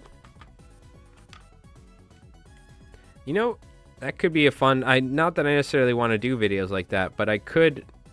Maybe when we get some more research or info, it could be a fun video, like doing a video on like Slammer Samuels or somebody, you know? Do a little research.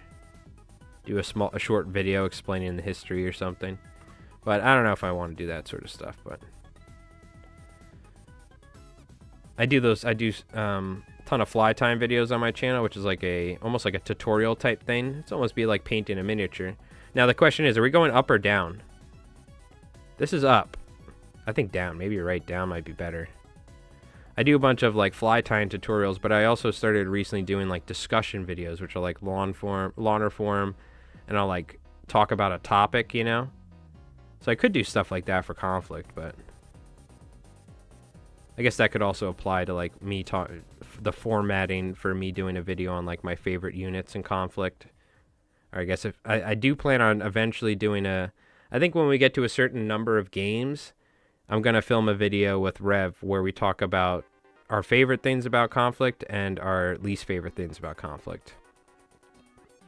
But we need enough games first before we can really give our opinions, I think. So I want to get a certain amount of games in, but we're going to eventually do a video where we both sit down and we'll talk about like what we like, what we dislike, you know, this and that, our favorite things about it. Some things that were like, whatever, who cares, take it or leave it. And then we could always do videos on, or I could do videos on, you know, different armies and what like units I like, what I dislike about playing the army or the units. It doesn't have to be the gospel, it's just my opinion is all, obviously. But once I get enough games under my belt, I'm going to do some stuff like that. But I still haven't used these two walkers. I wasn't jumping all the time. I think I got to get some more experience in before I really want to give my opinion on the game and all that. So, because I do have some, like there's, like I said, I feel like at times, really the only thing that sticks out to me is like that sometimes I feel bad about when we're playing Konflikt is like if one of us is losing really bad, it's like there's no way for the other person to come back, it feels like. But that's like any game, I guess. But sometimes we have these games where it's like, damn, dude, it's like it kind of ended on turn 3 sort of thing, you know? But that could be for any game. I do think it's balanced pretty good, but the game isn't really like, it's not trying to be like perfectly balanced either. It doesn't necessarily need to be perfectly balanced because it's not like a ultra competitive war game, you know? Like bolt action inherently is like essentially kind of like a non-competitive game where it doesn't say this terrain piece has to be 3 inches from this L-shaped ruin. It's like, you know, it's very much leaves a lot of room for the players to kind of decide how they want to play the game in certain regards. So I think inherently Konflikt is not like supposed to be like an ultra competitive game, obviously. So it's not always going to be like perfectly balanced or something. And even then, it's like, you know, Warhammer's not perfectly balanced or whatever, but you get the idea. That's really like, I gotta say, that's like one of the only things that at times I feel bad about or something is if I'm losing terribly, if Rev's losing terribly, I'm like, dude, this is kind of like over. It's Jover. But again, that's like any game. That could be one-page rules, that could be whatever. So I guess that's not really the worst negative thing to say about the game, you know?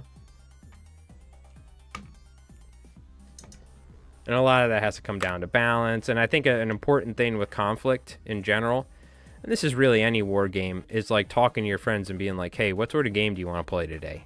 You know? Do you want to play against 15 Schreckwolfen or something?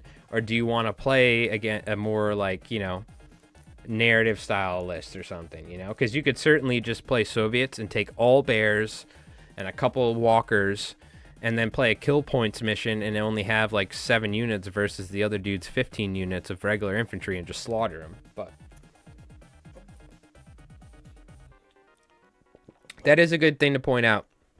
I still have fun even when I lose, because we talked about this in a recent game where one of us lost pretty badly, and I pointed this out where I said it does feel like when you lose, it's like you're freaking losing in this game sometimes. But not every time, but certain missions. And Rev was like, yeah, I know, but he's like, okay, well, next time we'll do this. I said, no, we're not changing anything. I had a blast. I'm just, as somebody who is like, you know, I'm just consciously trying to like think as I play these games what the game's like, and you know, for just trying to understand, see what it feels like. So, because guess what, you know, no game is ever going to be perfect, and I think it's important to like talk about what you like and dislike about a game and this and that and have a discussion about it.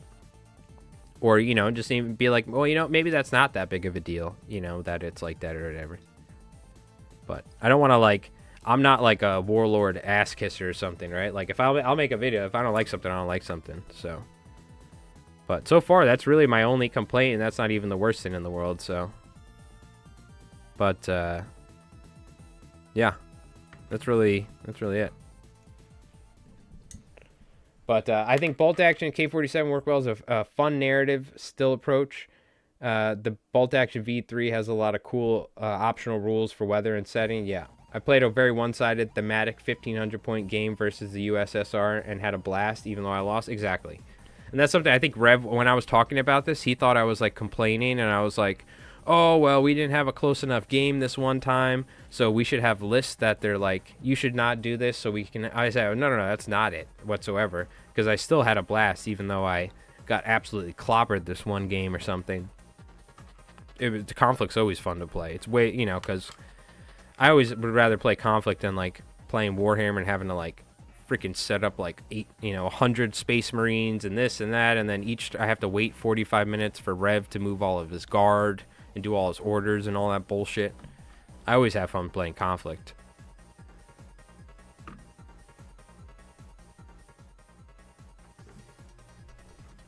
But yeah, that's really like sometimes my only complaint. It's, and that's with anything. It sucks when you're losing and you're just really fucking losing.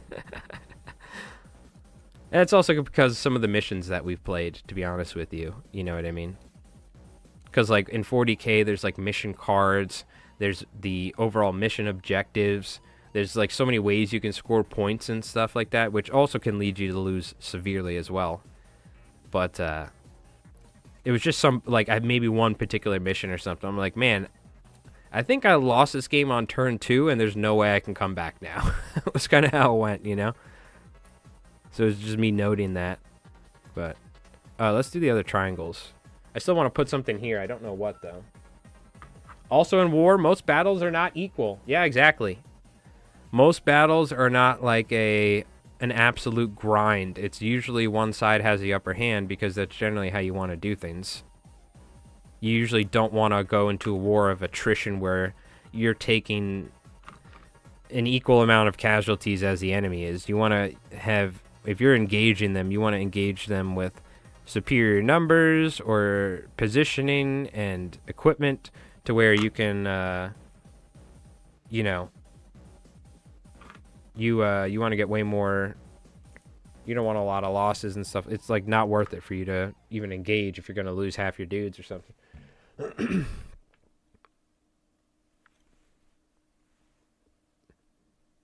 Yeah, and that is something that's important to point out. Like this game in general is not like, I think that's something that maybe people coming from 40K might need to get a little adjustment to, which is kind of like what I did, because we were playing 40K super competitively. Even though a lot of times we would be like, oh, maybe we should do narrative, we always just ended up going super competitive with it. But you need to approach this game with it's not that sort of game. Which again, these are just ramblings and musings of a madman, but I think it's valid just every once in a while to think about this stuff. Because again, I'm trying to think about for eventually doing a video of things that I like or dislike or whatever, or just talking about the game. But I also don't want to give people the wrong idea, right? And make it seem like, well, if you're losing in Conflict, you're 100% going to lose. That's not the case. So I got to be careful as well, because I want this game to succeed. That's my number one thing. Any healthy competition for 40K is good. It's a good thing. Keep 40K on its toes and all that. And honestly, dude, I'm just been falling in love with the Conflict universe, to where even though I truly love 40K and its lore and its history, I love that side way more than the actual game of 40K, right? Learning about Dante and the what do you call it, the Tyranids making their way towards Baal, and Sanguinius showing up and saving these two dudes as they were about to get killed by these Carnifex, Carnifex or whatever. I love that. Oh, Jesus Christ, I'm sorry. I just smacked my mic wire. I love that side of 40K. I'm sorry, by the way. Hopefully that didn't fucking peak too loud for you guys. But, what do you call it? I've been slowly falling in love with Conflict, dude. Conflict has been, just this universe and, the kind of art and the style of everything has been really, really hitting it home for me. The weird war stuff. And this, like you said, the pulp fiction-y, Really liking it.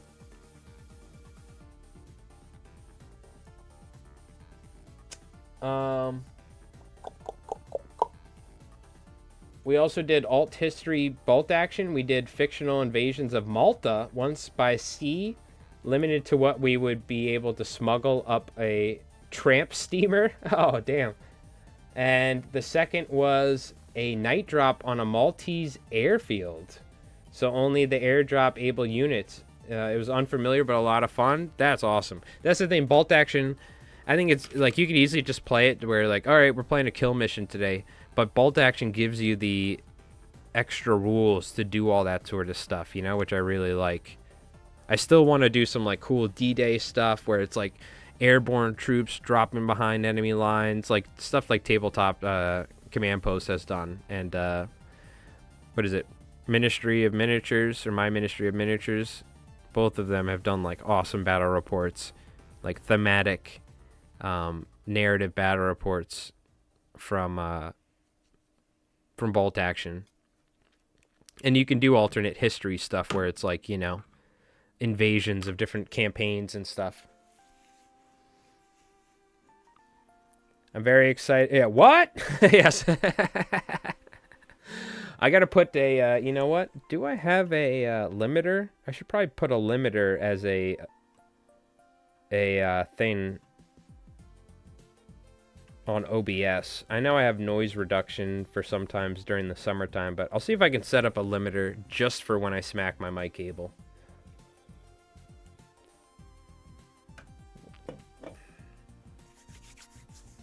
Very excited for the new lore coming in Festoon Europa. Oh, me too. I know.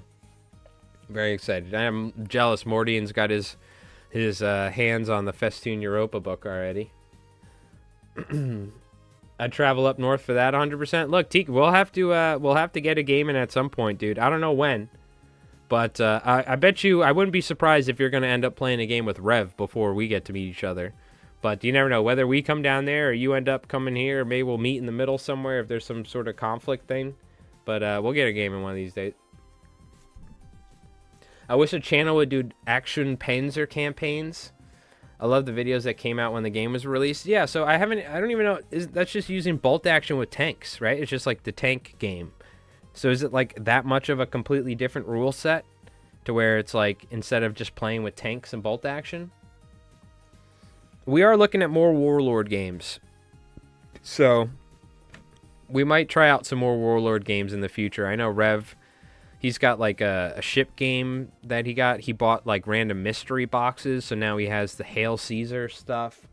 He's got all these Warlord stuff that he's randomly been getting. We have Blood and Plunder or something like that. This pirate game, he got this huge box set, which I have here. We're going to do it on a hobby stream. We have to build a giant pirate ship, and we have to put together 12 pirates and a captain.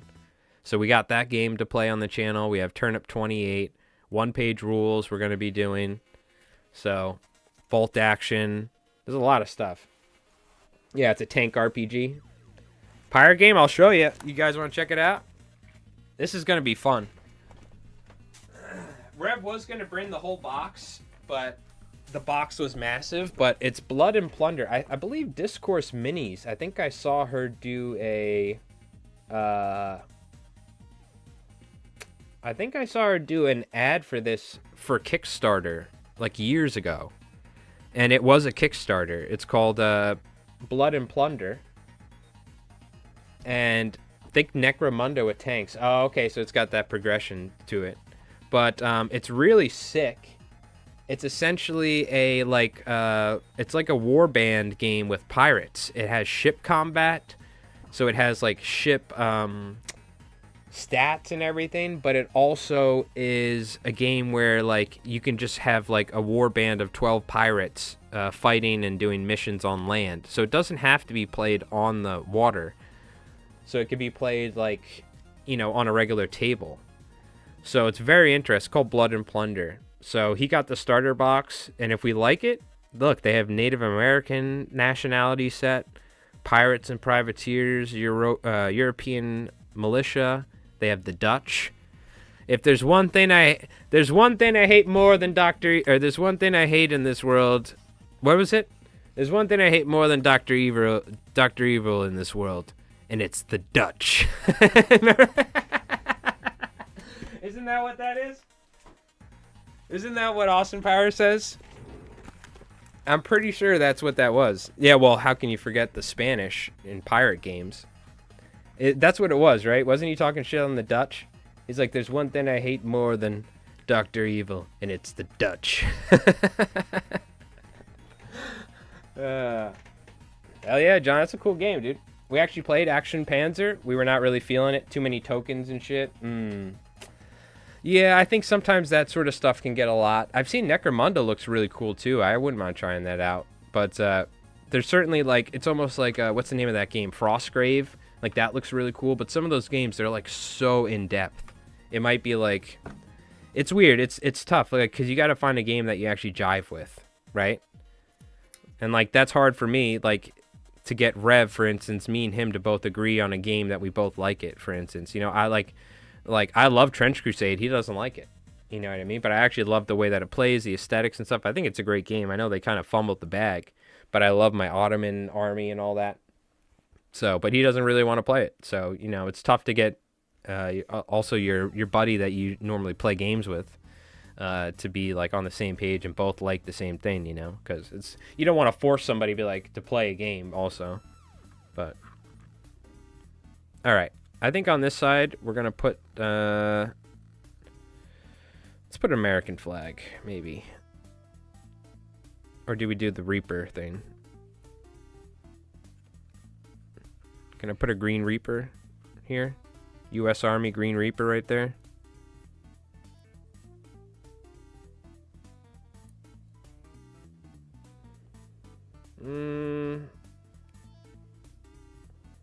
Don't know if I like that, but maybe. Port Royal is by the makers of Blood and Plunder, but it's war bands for Mordheim style. Ooh, interesting. Okay.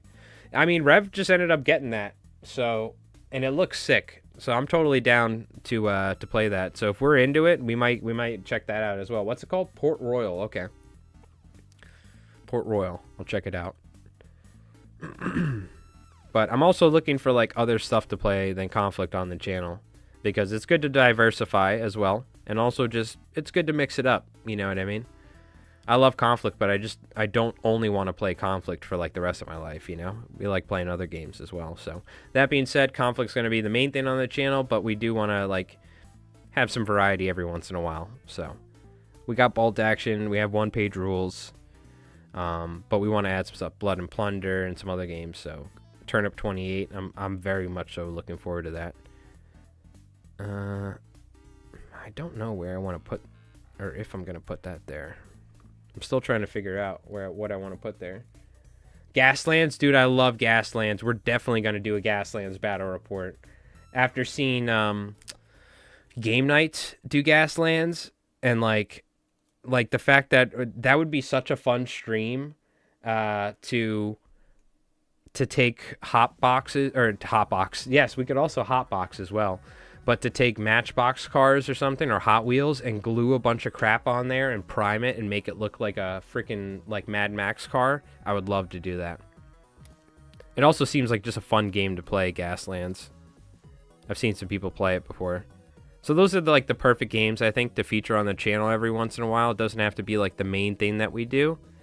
But we can every once in a while play a game like that, you know, and do a battle report or something. I think that's a perfect sort of game, like those sort of things. Yeah, Zone Alpha. I've seen some like Tarkov-like games or like that. I'm curious if there would be something like that. I would maybe do something like that solo, because there are games that you can play like that where it's like a solo miniature game, where it's like an RPG style game, kind of like 5 Parsecs from Home. So if people would be interested in that, which it is, you know, it's a miniature war game sort of thing, but it's more like a progression, and you can play it solo, and where you're like doing missions, and you're like, there's also games where it's like a looter thing where you can go out and try and loot and survive the world. There's a lot of really cool miniature games that you can play solo. So Rev only wants to play so many games, and there's games I want to play. So for instance, there's a solo version of one-page rules where it's also like a hero version where your guys have stats and abilities, but it's using the one-page rules system. So I think what I would like to do is take Slammer Samuels, Roberta Wells, and a Paragon, or Slammer Samuels, a Firefly, and a Paragon, have them get transported to a parallel universe where they have to fight Tyranids, they have to fight Star Wars troopers, and like a one-page rules campaigns where I take 3 Konflikt characters and they can progress from like the start to the end. So they have rules for that, to do like solo campaigns and stuff. So there's a lot of cool stuff like that that I think we could do solo on the channel that could be fun as well. There's Rangers of Shadow Deep, which is kind of like 5 parsecs from home as well, that I could play. So there's some cool games that I could play solo as well, to get some diversity. Because I've played 5 parsecs from home. That's a lot of fun. There's a lot of really cool solo games out there.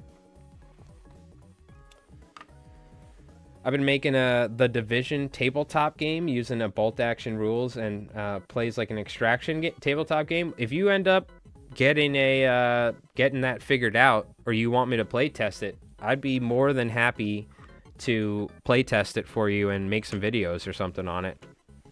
Because I love extraction shooters. I played thousands of hours of Tarkov. I love that style of gameplay, and I think that could make a really cool loop. You know what I mean? And I'm assuming it could potentially be like solo, right? I guess you could also have it be PvP, but you could set up like a solo way of running it. It's not that hard to have enemies. You just have like a flow chart. Even you can adapt it from other games if you didn't do it. I could do that. But I'd be totally down to do that. So you let me know when you get it to where you like it. I'll start prepping it, and I'll make some videos on doing it, because that sounds fun. Because that's the exact sort of thing I'm looking for, is like, because you can just like, there are solo games where you could just go kill stuff and do missions, and you slowly earn a little bit, slowly earn a little money and get stronger. But the idea of like the extraction, adding the extraction part to it, where you look for valuables while you're out there doing your missions, and generating random loot and stuff, and then being able to sell that loot and stuff. Now you're adding like a TTRPG aspect to a miniature game, which that I think really adds it up to the next level. Now that might be too much for some people in terms of the amount of crunch and all that, but that's the exact sort of thing where I think, for especially if you're playing solo, yeah, it could be solo or PvE, PvP. That's really where you start getting into, like, it makes it much more enjoyable. You know what I mean? The rules are done, but still balancing gains and points. You let me know. I'm down, especially if it uses like bolt action rules and all that. I'd be, if you'd be willing, I'd be more than happy to start like a little mini campaign and make some videos on it or whatever. I don't know if I'll be doing that anytime soon, but I do plan on doing solo, like little mini solo series, trying out different games on the channel, so we can get some variety of stuff, not just Konflikt and bolt action. So I'd be more than happy to try it out one day, because there is a couple games like that on Drive-Thru RPG.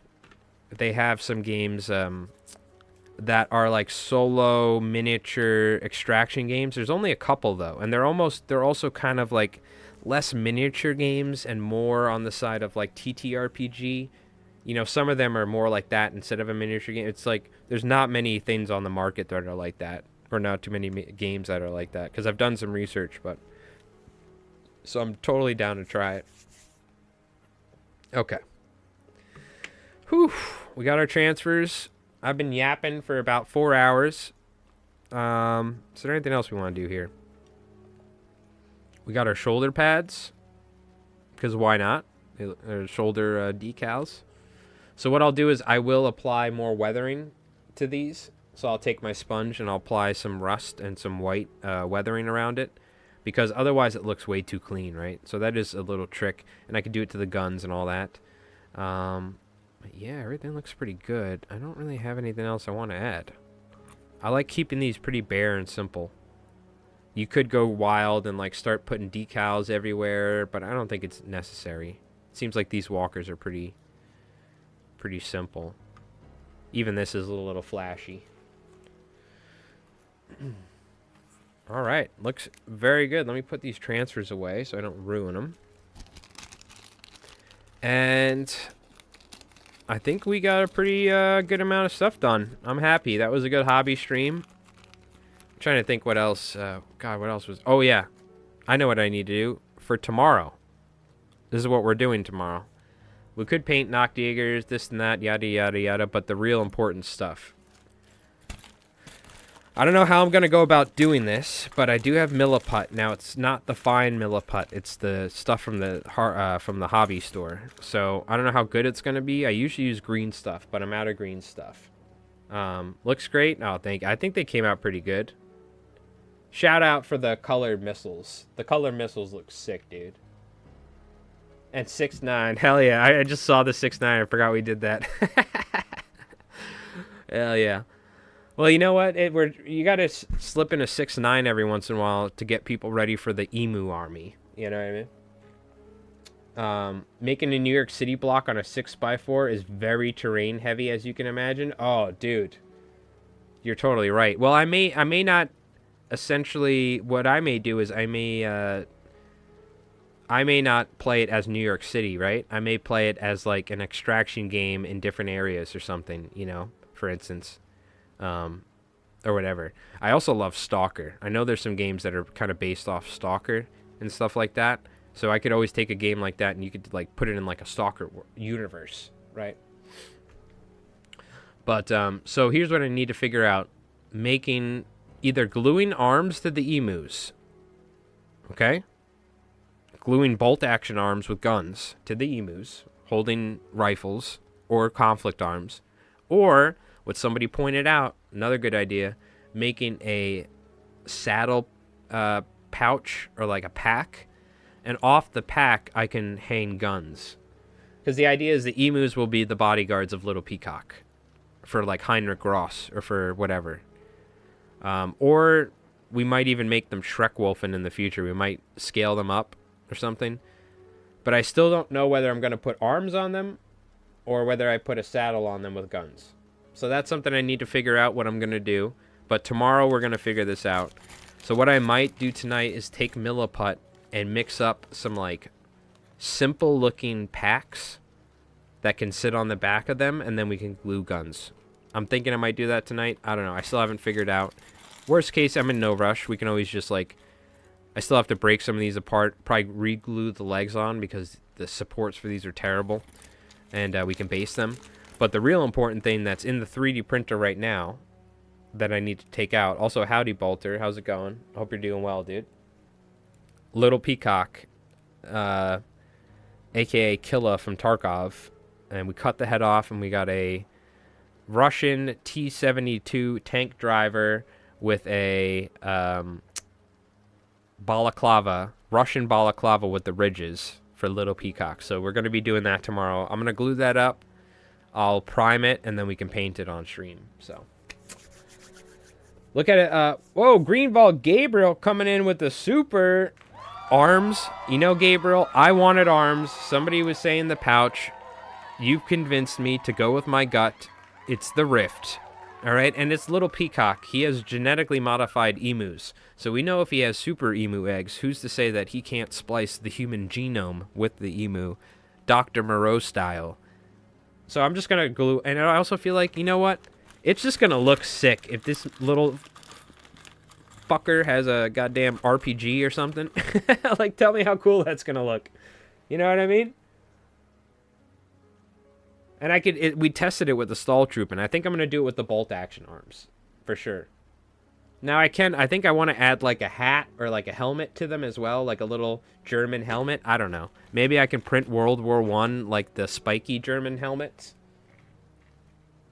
Give them mechanic and robot arms. I don't have any spare Mechanicus sprues, but I'm going to take a look and see. I'll take a look. I don't know whether, yeah, maybe I should give them like metal arms. I would have to 3D print something, which I could. I very well could. I like the arms idea, though.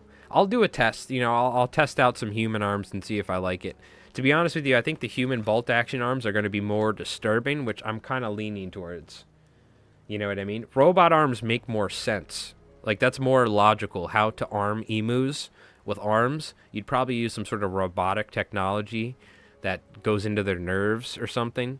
Or uses AI, right? But part of me wants to just little Peacock cut the arms off of German soldiers and had an evil scientist sew them onto an emu. You know what I mean? I don't know. We'll still figure it out. Tiny metal armatures for arms, like they're drawn on. I could also just take metal wire and make arms, and then just green stuff guns to it.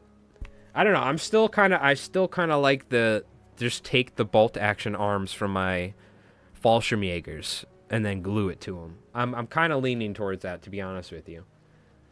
I got a Bamboo A1 about a month ago, and it hasn't not been printing this entire time.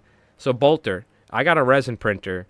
Rev had me printing all this crap on resin, which, by the way, resin printers suck. I mean, they're so good, but like the toxic and the putting the gloves on and all this, it's such a hassle working with it.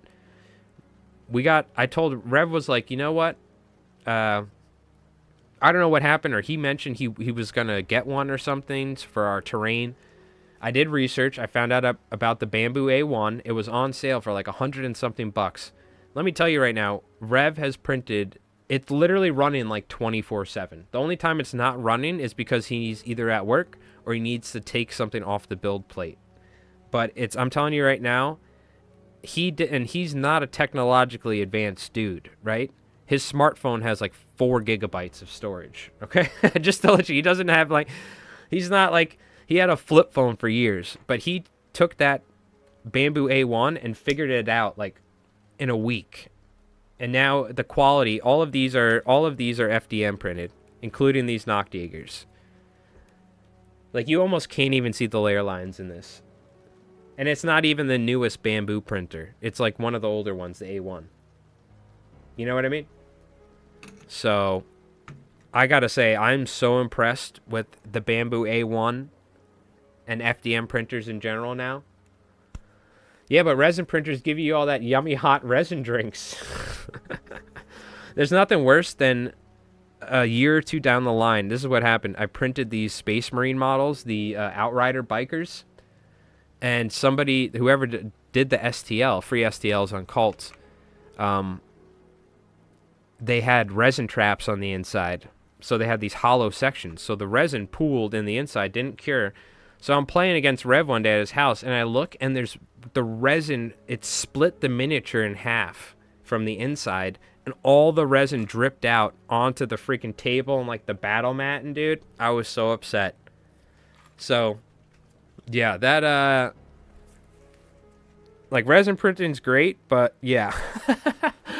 If you have resin traps, don't be surprised if 5 years from now your beautifully painted miniature is cracked in half. It's like arm is separated. It's crazy. It's wild. Anyways, get yourself an FDM printer and just make sure it's ventilated pretty good is all. Because it's still, you shouldn't be breathing that stuff in. But I don't think you need to go crazy. It's like a resin printer, but don't like have that thing printing in your room 24/7 with the window closed. I think you should still try and have the window cracked while you're filament printing as well. But anyways, A1's the best. A1 is the best. Chat, thank you so much for hanging out.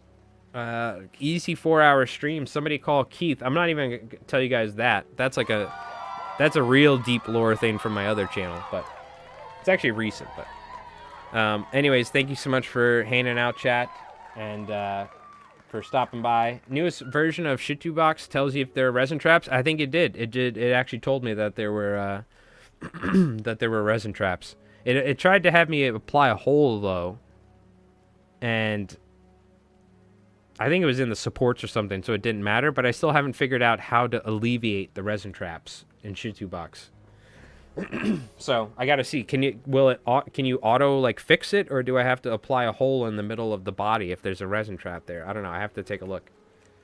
Can you confirm you don't have to ventilate when printing filament? We haven't noticed anything.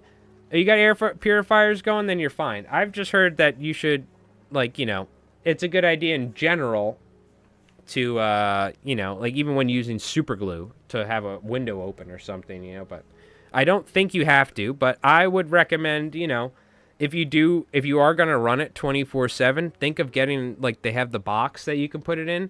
You could put it in there and you can maybe outflow it or something. Because you got to realize you are melting like plastic.